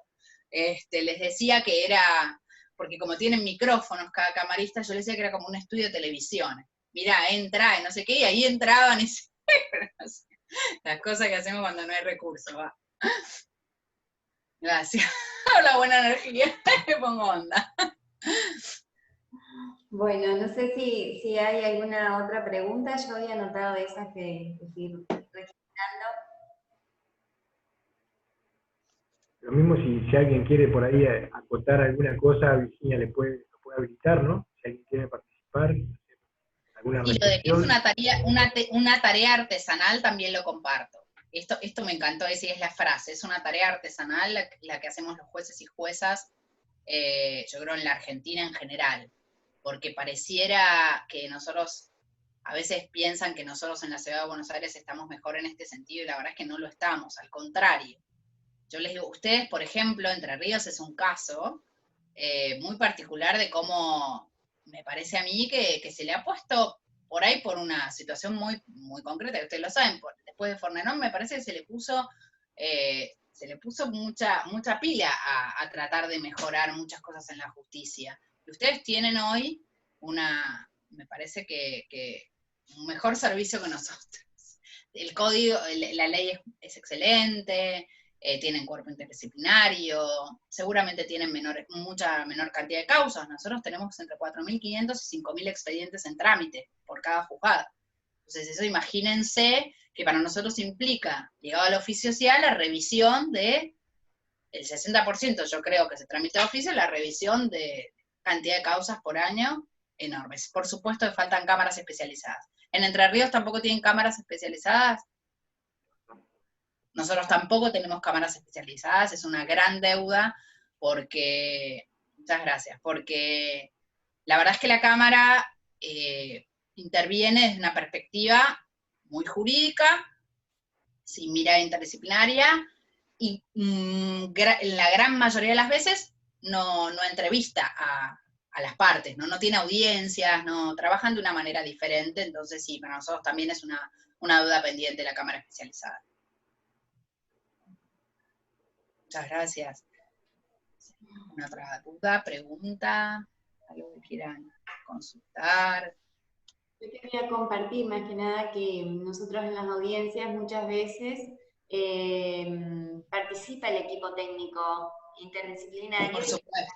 Y es una ayuda invalorable para estas cuestiones que a veces nos exceden un poco, entonces eso también es una gran ayuda en las audiencias. Obviamente es indispensable, nosotros deberíamos tener lo mismo, no lo tenemos porque no contamos con el recurso, entonces, repito, dos abogados, defensor de menores o defensora de menores, en su caso a veces viene uno u otro, y jueza, estamos haciendo una tarea que excede nuestras incumbencias y nuestro conocimiento. Bueno, uno con la práctica, por supuesto que a la larga puede hacerlo, pero falta una pata muy importante, la interdisciplina. Me pregunta acá si tuve demandas por daños y perjuicios derivados de violencia de género, no en el juzgado donde soy jueza. Sí tuve un caso de daños y perjuicios derivados de violencia de género, que era daños derivados del divorcio, cuando todavía existía el divorcio por causales subjetivas, en el juzgado donde yo trabajaba, mi primer juzgado, fue juzgado 38, yo era secretaria privada, y sí, hicimos una sentencia condenando por daño moral y por daño psíquico, cuando todavía había de violencia de género casi no se hablaba. Les estoy hablando, no se hablaba, digo, porque no estaba visibilizado en términos, hablaba de violencia doméstica, pero no violencia de género. Debe haber sido hace por lo menos 20 años o 15 años. Pero es el único caso que tuve. La verdad es que no tuve en el juzgado causas, daños y perjuicios por violencia de género. Acá también pedían, Victoria. Que deberían tramitar en juzgado de familia o en juzgados civiles. Considero que deberían tramitar en juzgado de familia. Porque por lo menos en el ámbito de la Ciudad de Buenos Aires no hay demasiada perspectiva de género en el juzgar, pero hay más perspectiva de género en el fuero de familia que en el fuero civil. Foro civil, un poquito más. Entonces, drama, capacitación de perspectiva de género, funcionarios. Hay capacitación de perspectiva de género por la ley Micaela, ahora está todo bastante suspendido, empezó con la ley virtual, pero igual es un curso. A ver, es un curso de una jornada, es el curso que yo hice hace, no sé, como 6 años y soy de hecho replicadora del curso, es un curso, una jornada. A ver, es mejor que nada, porque implica por lo menos para un montón de personas que realmente creo que género piensan que es la tela del 11, es así, como ¿no? Se acaban de enterar de lo que se dice. Nosotros tenemos el Poder Judicial de la Ciudad de Buenos Aires es muy patriarcal, o sea, es muy conservador y muy patriarcal, digamos, creo que para algunas personas que no tenían idea de la temática, ni entendían de qué estábamos hablando, ha sido un gran avance, ha sido mostrar y visibilizar algo. Ahora, si eso realmente es una capacitación en género, la verdad que no, me parece que no, por una jornada, ¿no? Yo puedo ir una jornada a un curso de cocina y no voy a aprender a cocinar. O sea, Victoria, dos cuestiones.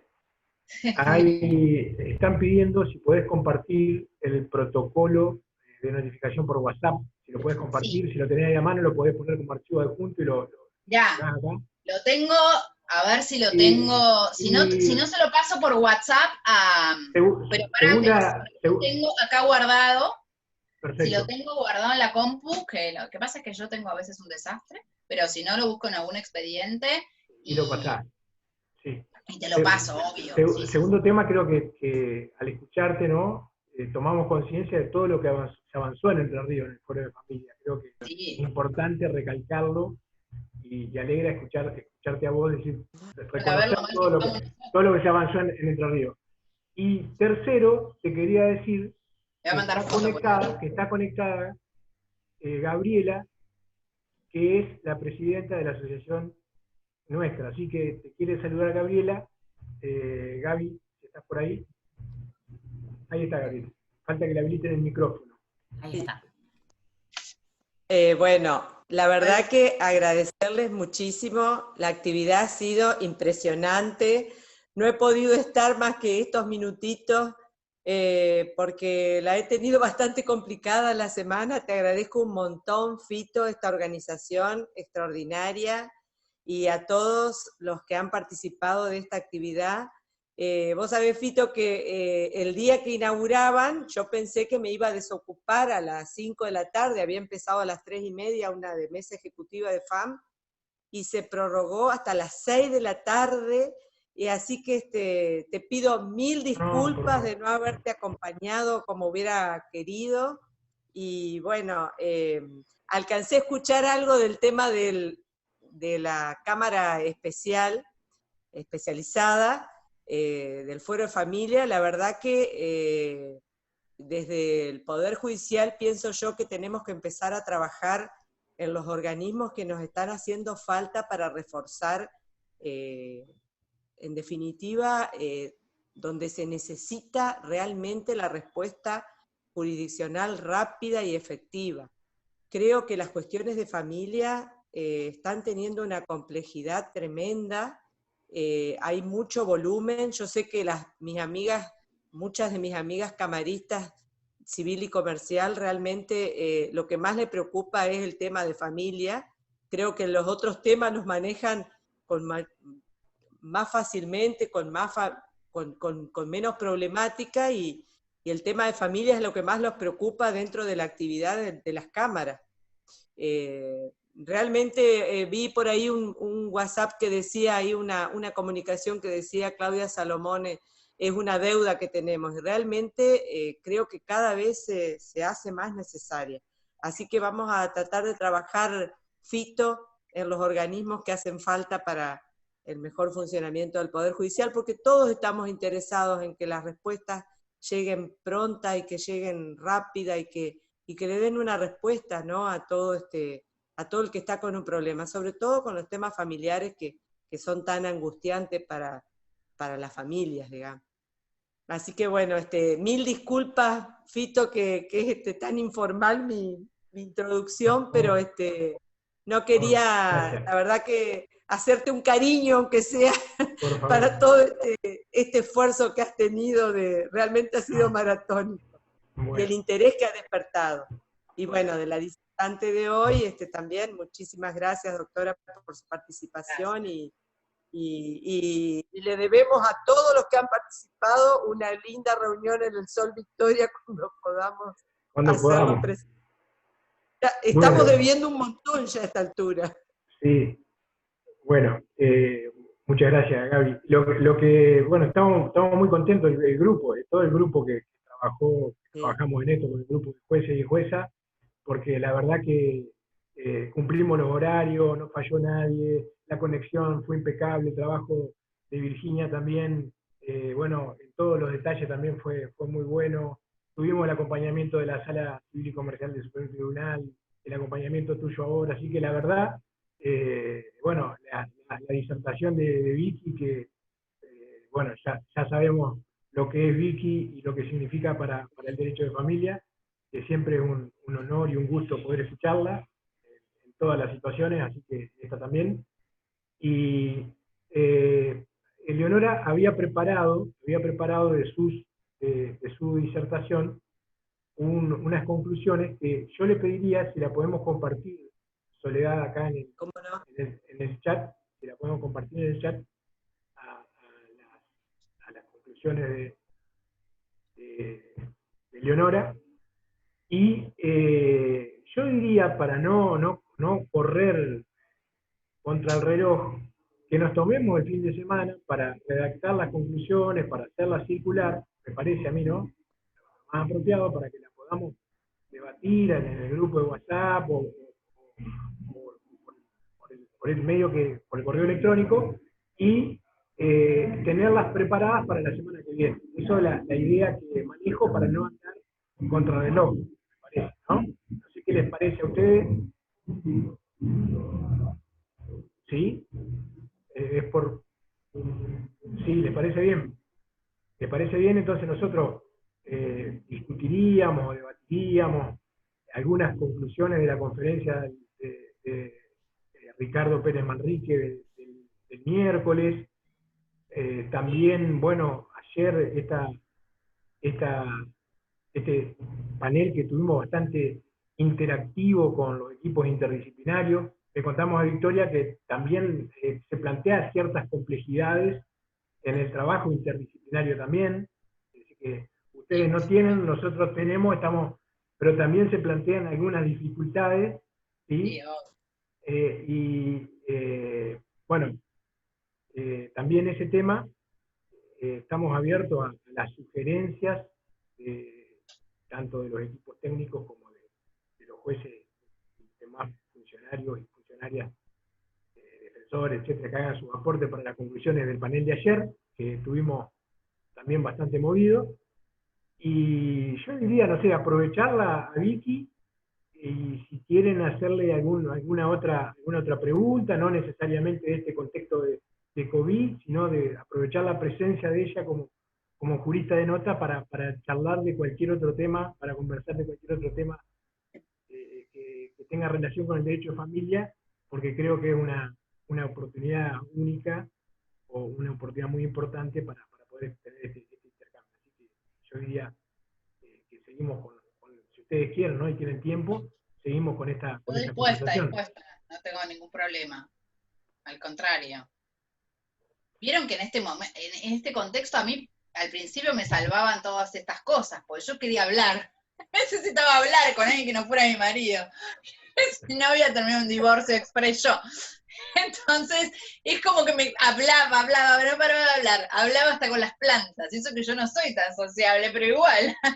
Así que bueno, ahora ya por suerte estamos socializando un poco más, pero sí, por supuesto que abierta a lo que me quieran preguntar, a lo que quieran, que hagamos un intercambio de opiniones, desde ya, lo que quieran. Y al que quiera hablar también le podemos habilitar así lo hacemos más jornada, ¿no? Más interactivo. ¿Sí? El que quiera hablarlo, lo conectamos y el que quiera decir algo de todos estos días, que por ahí lo tuvimos callados a todos y a todas todos estos días, el que quiera hablar, esta es la oportunidad que tiene para poder decir lo que quiera, porque estamos con el tiempo como para hacerlo.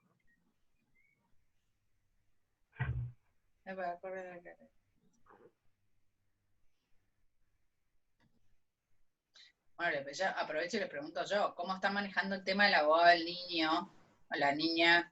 Ustedes están grabando las audiencias, ¿no? Con los niños. Y tenemos un protocolo con video registración de audiencia, y que ahora está, justamente Leonora trabajó con protocolizar las audiencias a distancia, ¿no? por vía remota. ¿Sí? En eso estamos trabajando. En eso nos apartamos de las bases procesales para la reforma de familia de la Ciudad de Buenos Aires. Nosotros, en la gestión anterior, se tomó la decisión de avanzar en ese sentido y se avanzó. Sí. Y con acordada también, la Sala Civil también tuvo, digamos, convocó la Sala Civil del Supremo Tribunal, y tenemos una acordada que reglamenta la figura de abogado del niño, también del año pasado. Sí, lo sé porque vos me lo compartiste, ¿no? Vos me lo compartiste, yo hablé con vos y estaba preguntando por el tema de la grabación de las audiencias con niños. Fue una discusión. Yo estuve en el proyecto, en un último proyecto de hacer un código procesal de familia, que después quedó en la nada, como tantas otras cosas, y fue toda una discusión el tema de la grabación de las audiencias con niños o niñas, por el tema... Inclusive con vos charlamos un par de veces también. Si condiciona o no el tema del niño o niña de saberse grabado, porque uno tiene que informarle estas circunstancias, imagino. Si condiciona o no los dichos del niño. Eso es lo que les quería preguntar, cuál era su experiencia en este sentido, porque a mí siempre me hace ruido esto de que pueda llegar a condicionar esta confidencialidad que tiene el niño o la niña cuando habla con nosotros en un ámbito de privacidad, y con la garantía de que no se le va a transmitir esto de ninguna manera a sus progenitores, ¿no? Entonces, a veces a mí me hace como ruido en este sentido, pero por ahí la experiencia fue buena y no han tenido... Ayer, Dante, creo que vos comentaste algo, Dante, ¿te acordás? Ayer, Dante, usted que te veo ahí, el tema de la escucha, que la mayoría no pedía reserva, en el sentido de que se permitía la videoregistración. ¿Sí? A ver, ¿me puedo...? Sí, en un solo caso acá dice, un adolescente me pidió que no dijera a nadie lo que ella... En realidad no hemos tenido inconvenientes, pero sí algunos han pedido reserva de sus expresiones, sí.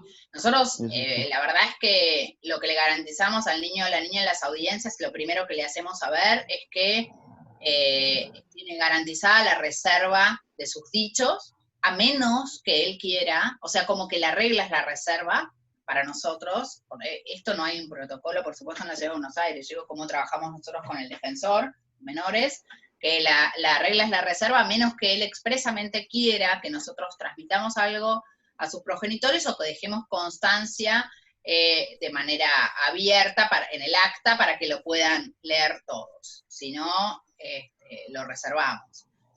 Porque nos pasa muchas veces que los niños y niñas no quieren que nosotros comuniquemos a sus progenitores lo que están expresando.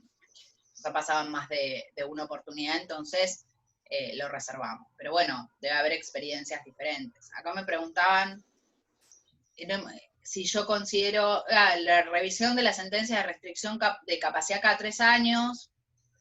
Lo que pasa es que es una regla genérica que para algunos casos es una garantía y para otros casos, la verdad, es que termina teniendo un efecto iatrogénico. O sea, nosotros si tenemos a una persona con una discapacidad que tiene un diagnóstico, un síndrome de Down profundo, digo, era algo irreversible, podemos modificar algunas cuestiones que tienen que ver determinados estímulos y demás, pero la verdad es que no va a modificarse demasiado la situación de esta persona en 3 años, y lo sabemos, y entonces para mucha gente realmente termina siendo una odisea venir al juzgado.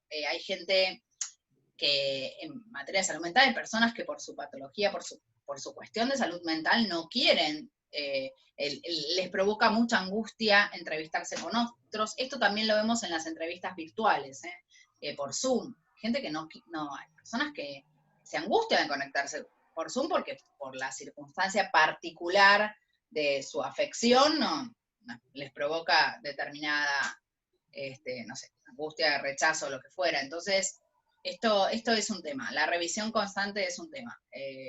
Hay que tratar de pensarlo. Miren, yo les cuento una cosa que, bueno, no dije, yo las revisiones, que tenemos que tomar una audiencia, después de la evaluación interdisciplinaria, en todo este periodo, hemos acordado con la curadora oficial, el defensor, que si no ha habido una modificación sustancial en la evaluación interdisciplinaria, la audiencia no la celebramos. ¿Por qué? Porque muchas de estas personas no se pueden comunicar por medios tecnológicos, porque se ponen muy nerviosos estas personas, o sus familias también, que a veces es gente mayor, es una madre muy mayor, con un hijo con discapacidad y demás, en comunicarse por un medio tecnológico. Porque yo ya los he visto 2 veces, en la mayoría de los casos, porque yo estoy hace 6 años y medio, en el juzgado, con lo cual ya tuve, esta sería como la 3ª revisión. Por lo menos una vez seguro, muy probable 2 o 3. Entonces ya los conozco. Y algunas personas sí se sienten cómodas si les entrevistamos por Zoom, pero otros que prefieren no, y la verdad es que estamos optando porque se exima de la audiencia en estos supuestos para no generarles una cuestión de mayor angustia.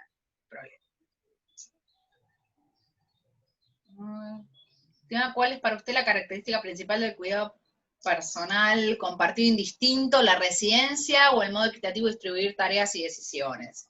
La verdad es que el código es tan confuso en orden a la distinción entre el cuidado compartido indistinto y el alternado. Yo creo que el alternado es verdaderamente el cuidado compartido, es lo que nosotros conocíamos como tenencia compartida, porque ahí sí es donde hay realmente un equilibrio de permanencia del niño en uno y otro domicilio. Que el indistinto es casi parecido al unilateral, con un buen régimen de comunicación, y que era innecesario, para mí, esta es mi opinión, siempre le critico lo mismo, era innecesario sumarlo como una categoría diferente, porque en rigor la equivalencia a la adopción de decisiones y la adopción de decisiones conjuntas ya está en el ejercicio conjunto de la responsabilidad parental, que sigue siendo conjunto después del cese de la convivencia. De manera tal que sumar esta categoría a mí me parece que no ha aportado nada. Creo que en este punto el legislador no se quiso quizás jugar por la regla del cuidado alternado y termina poniendo la regla del cuidado indistinto, que es el ejercicio compartido de la responsabilidad después de la ruptura, que ya está,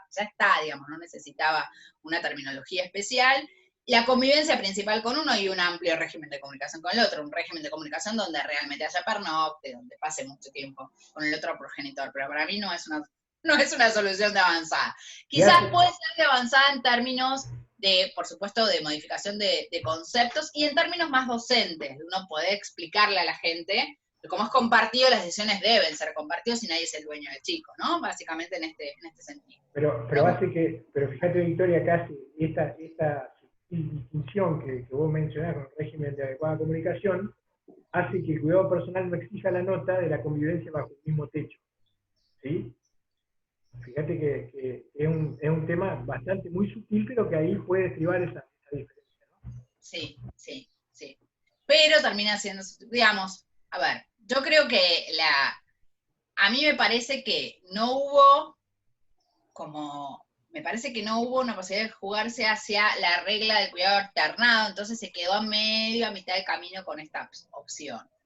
Bueno, en definitiva, no hay demasiada discusión. Uno trata de explicar a la gente que es en una audiencia. No sé si han tenido la oportunidad. Trata de explicarle esto a la gente, porque uno, cuando se lo explica no lo entendemos nosotros, cuando se lo explica a los alumnos tampoco, a la gente común. ¿Qué es esto? Te pregunta. Bueno, y uno trata de hacer el esfuerzo de poder también manifestarles que no hay demasiado cambio, más allá de la importancia de que ellos compartan las decisiones y que las decisiones sean consensuadas, en lo que era antes, en definitiva, un cuidado unilateral, porque lo que es el estándar de los regímenes de comunicación y de cuidados que nosotros manejamos, que termina siendo el indistinto con residencia principal en el domicilio materno mayormente, y un régimen de comunicación alternado fines de semana por medio, un día en la semana con pernoctas, es esto. Y lo llamás unilateral, lo llamás compartido, y es esto, es lo mismo. Lo que pasa es que es esto que vos decís, de reforzar el tema de la convivencia en ambos domicilios, con una residencia principal en uno. Pero no es la solución más avanzada por ahí. No sería solo fijar residencia que el tiempo de convivencia sea distribuido de modo equitativo. Podría eventualmente ser, pero para mí eso se vincula más con el cuidado alternado. Si la finalidad hubiese sido solo fijar residencia. Y todas las complejidades que trae con la cuestión alimentaria también, esto, ¿no? Bueno, es que lo que nosotros vemos en la práctica, y esto ahora en este periodo yo ni les digo, nadie quiere pagar alimentos porque dicen yo tengo una semana al chico y una semana. El tema del ASPO ha reforzado de la cuota alimentaria, entonces muchas veces en las audiencias yo lo primero que trabajo es esto. Si vamos a discutir el cuidado alternado porque vos querés tener más tiempo a tu hijo, sí. Ahora, si vos no querés pagar alimentos, si me estás pidiendo cuidado alternado porque no querés pagar alimentos, no. Entonces, ¿cómo se los explicás? Lo primero que les digo es, miren que esto no altera la obligación alimentaria, porque la obligación alimentaria es esta relación entre las necesidades del niño, el tiempo del niño y la niña está con cada uno, y los recursos de uno u otro. Si los recursos de uno son mayores que los recursos de otro, igual debe alimentos. Y esta explicación hace que se corra el foco del problema, porque lo que nosotros observamos en la práctica, supongo que ahí pasa lo mismo, pero acá hay un montón de casos de pedido de cuidado alternado, de progenitores que quieren estar más tiempo con los niños, porque no quieren pasar una cuota alimentaria, sobre todo en efectivo, a la mujer para que administre, porque quieren hacerse cargo de seguir pagando el colegio, no quieren pasarle el efectivo, ¿no? La vieja discusión, en términos de género, la verdad que es bastante interesante, ¿no? Esto de pensar que la mujer le dan, no sé, 10.000 pesos y con eso se va a comprar, no sé, todo, compra todo para ella y no. Esa fantasía que tienen los hombres. Pero bueno, sí, es un planteo muy común, ¿no? Hoy se están cambiando tiempo con el chico por cuota alimentaria. Se está cambiando eso y es algo que yo desde el comienzo de la audiencia lo establezco para que no haya confusión.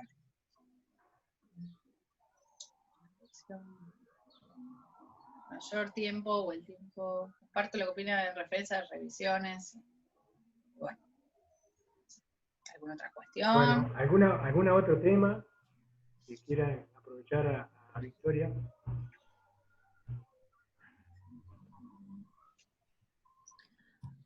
Doctor, tiene el micrófono abierto el doctor Dante Coman, que sí, exacto. Usted lo había nombrado, así que tiene habilitado el micrófono si quiere compartir algo.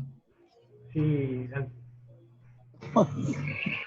Saludar. No tenía nada que decir. Hola. Claro, ¿viste?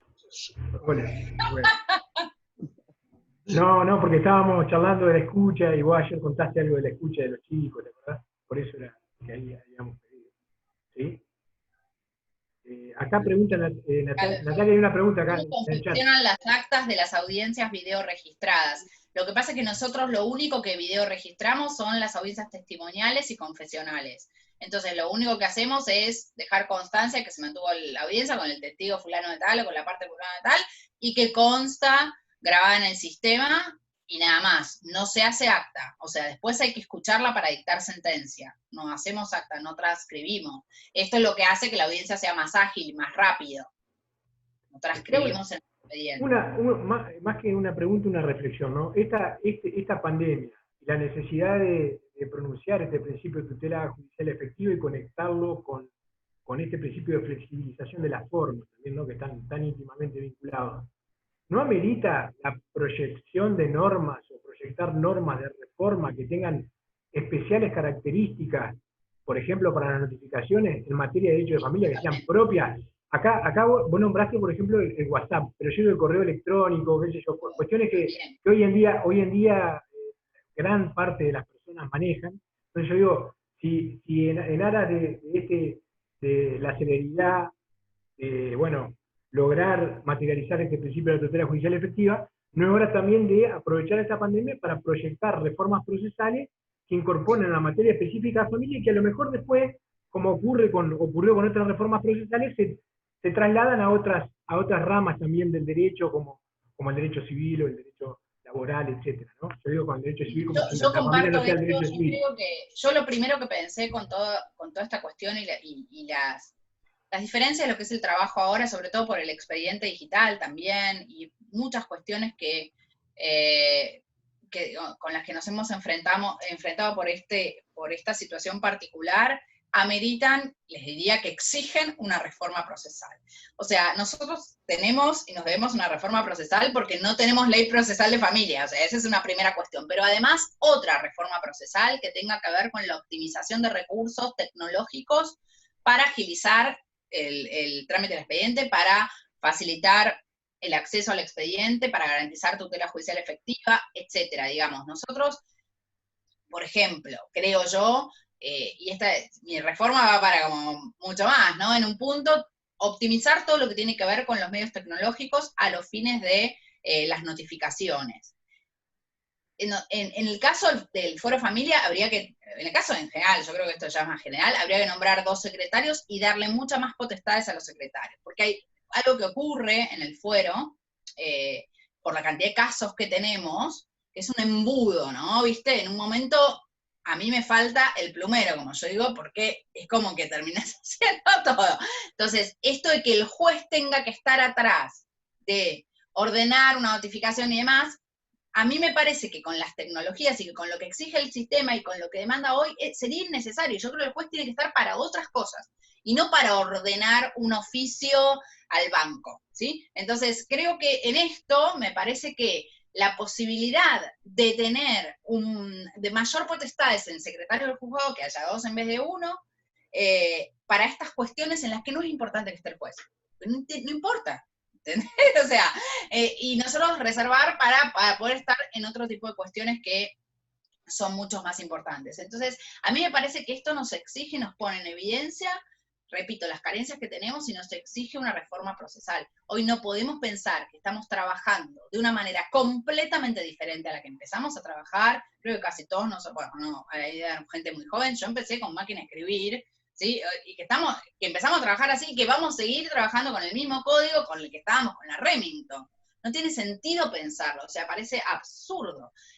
La forma de comunicación con la gente, nosotros todavía tenemos gente, cada vez nos ponemos más grandes, cada vez la gente que viene es más joven. Yo estoy cansada de anotar DNI que sean, son más jóvenes que yo, Y esa gente más joven se comunica de otra manera. Los que damos clases, lo vemos con los alumnos, los 20 y pico, los que tienen hijos de esa edad también, digamos, vemos que la forma de comunicación en la que nosotros estamos acostumbrados no sirve. Esto también implica también reflexionar sobre el lenguaje de las sentencias, el lenguaje del derecho, cómo nos expresamos en una audiencia, cómo facilitamos una resolución.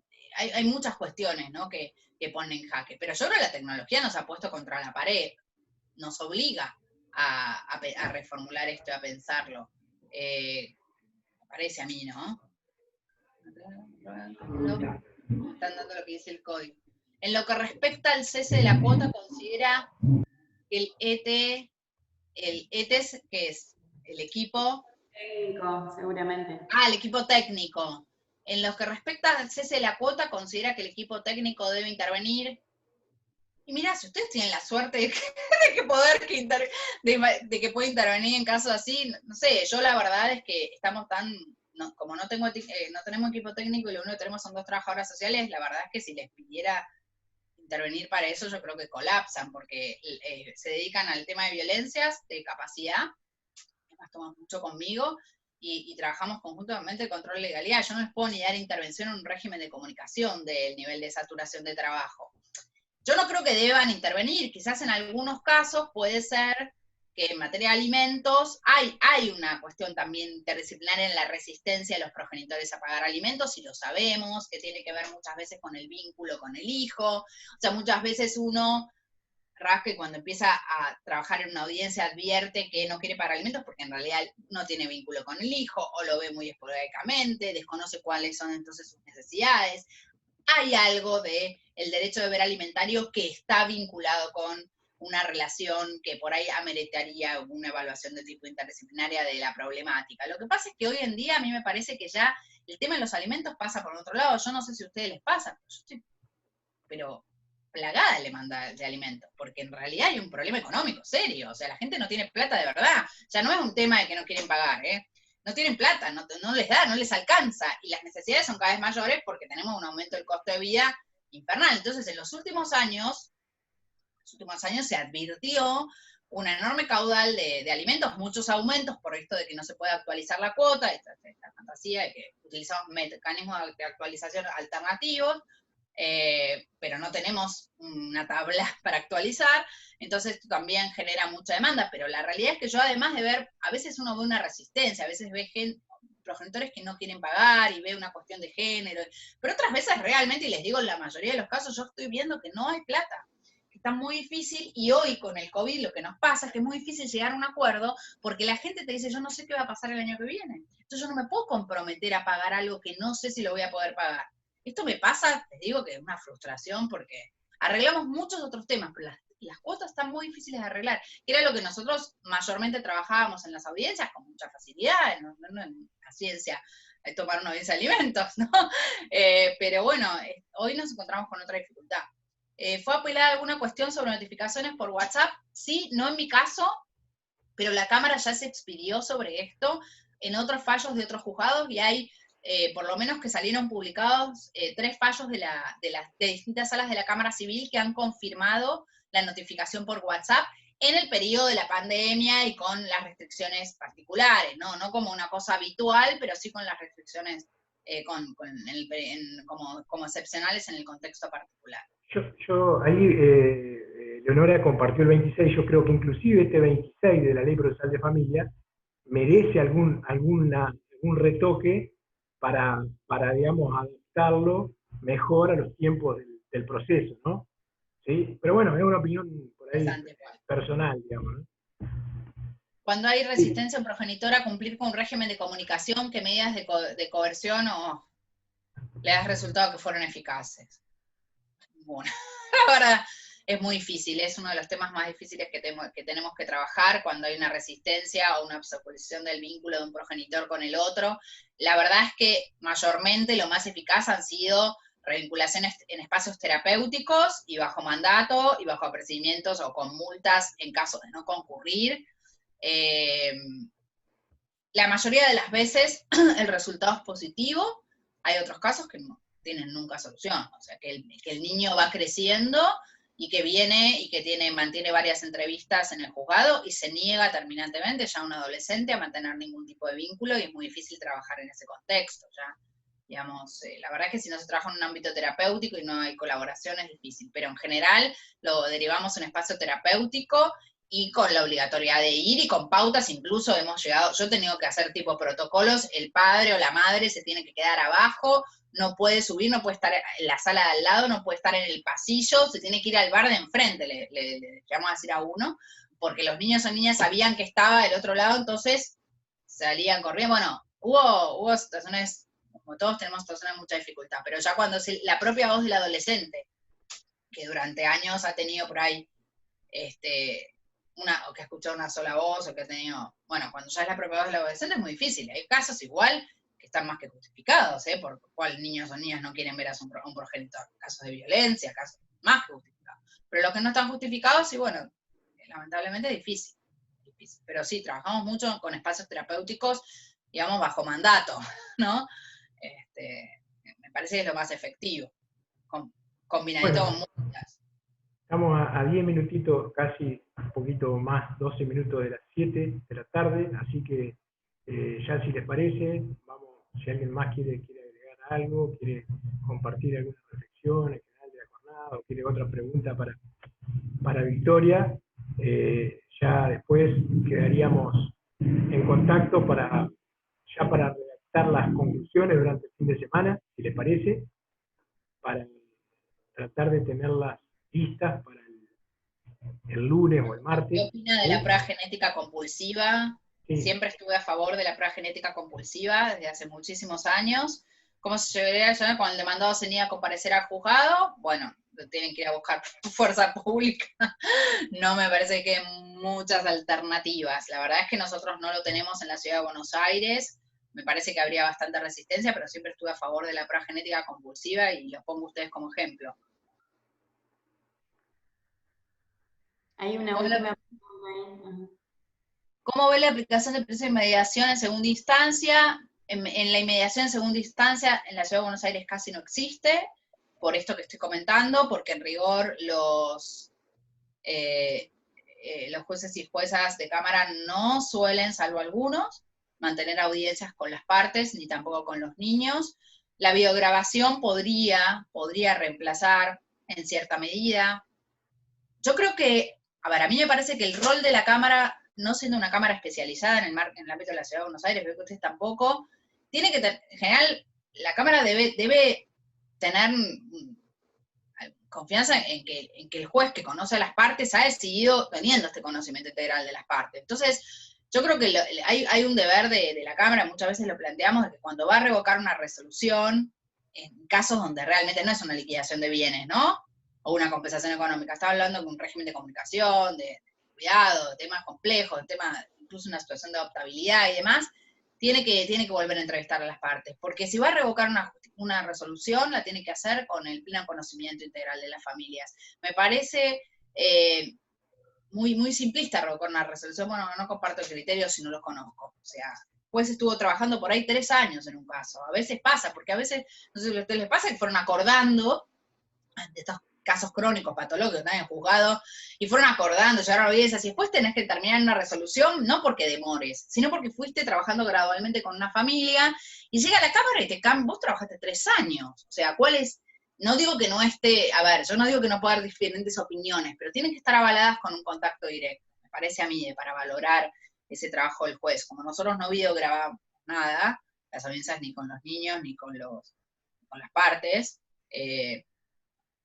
tienen que volver a entrevistar. Lo mismo en casos de salud mental, ojo, nosotros hemos tenido casos de la Cámara que revoca o que modifica determinada, restringe o habilita, y no los conocen, no saben. Yo no tengo una entrevista personal, ¿no? El tema del derecho al voto. Hay gente que no sabe lo que es, no saben lo que es votar. Tiene un nivel de, realmente, entonces no se puede establecer una respuesta políticamente correcta para todos los casos, ¿no? Hay que ver cada caso, pero bueno. Bueno, estamos cerrando. Si, bueno, vuelvo a invitar si alguien quiere decir alguna palabra, algún cierre. Y la verdad que fue todo como lo pensamos en el grupo, porque, bueno, los temas fueron los que fuimos eligiendo entre todos, de acuerdo a las necesidades. Bueno, se dijeron algunas cosas con las que estamos de acuerdo, otras que no, bueno, es lo habitual, ¿no? Tratar de escuchar siempre otras campanas. Creo que en general podemos estar satisfechos, muy contentos con estas jornadas, y van a quedar algunas cosas pendientes, ¿no? para seguir juntándonos, sobre todo con este tema de los equipos técnicos, ¿no? Que creo que es un tema que da para seguir trabajándolo hasta buscar puntos de equilibrio. Bueno, así que muchísimas gracias, Victoria. Gracias a vos. No, muchísimas gracias también a Soledad, a Virginia, al doctor, a todos y a todas, sí, por el acompañamiento, y nos estamos conectando para compartir las conclusiones de las jornadas, y junto con las conclusiones de las jornadas, también le decimos con Virginia que estas grabaciones van a quedar, la conferencia de Victoria y la conferencia del doctor Pérez Manrique, van a quedar subidas a la página para que la puedan consultar cuando quieran, ¿sí? Y ya le avisamos también a Vicky. Y una última cuestión antes de cerrar, ¿no?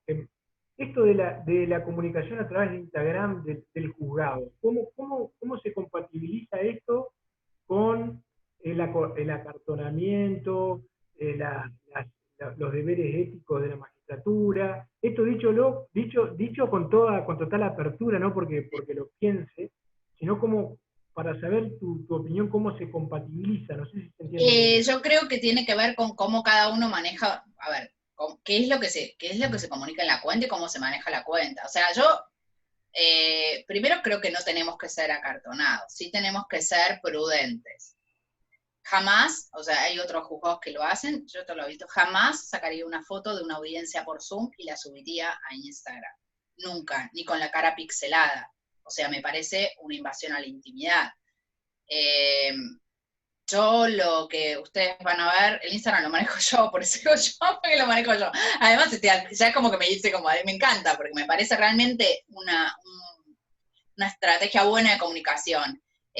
Lo que compartimos básicamente es información útil, información que tiene que ver, bueno, con nuestros teléfonos de contacto para dudas, información acerca de, por ejemplo, esto del QR y la carta documento, de que tomamos audiencias semipresenciales de testigos, y después compartimos jurisprudencia, tanto el juzgado, por supuesto, con siglas reservadas y demás, todo, casos que puedan ser de interés, y yo como Instagram no habilita esta posibilidad, los remito a un blog.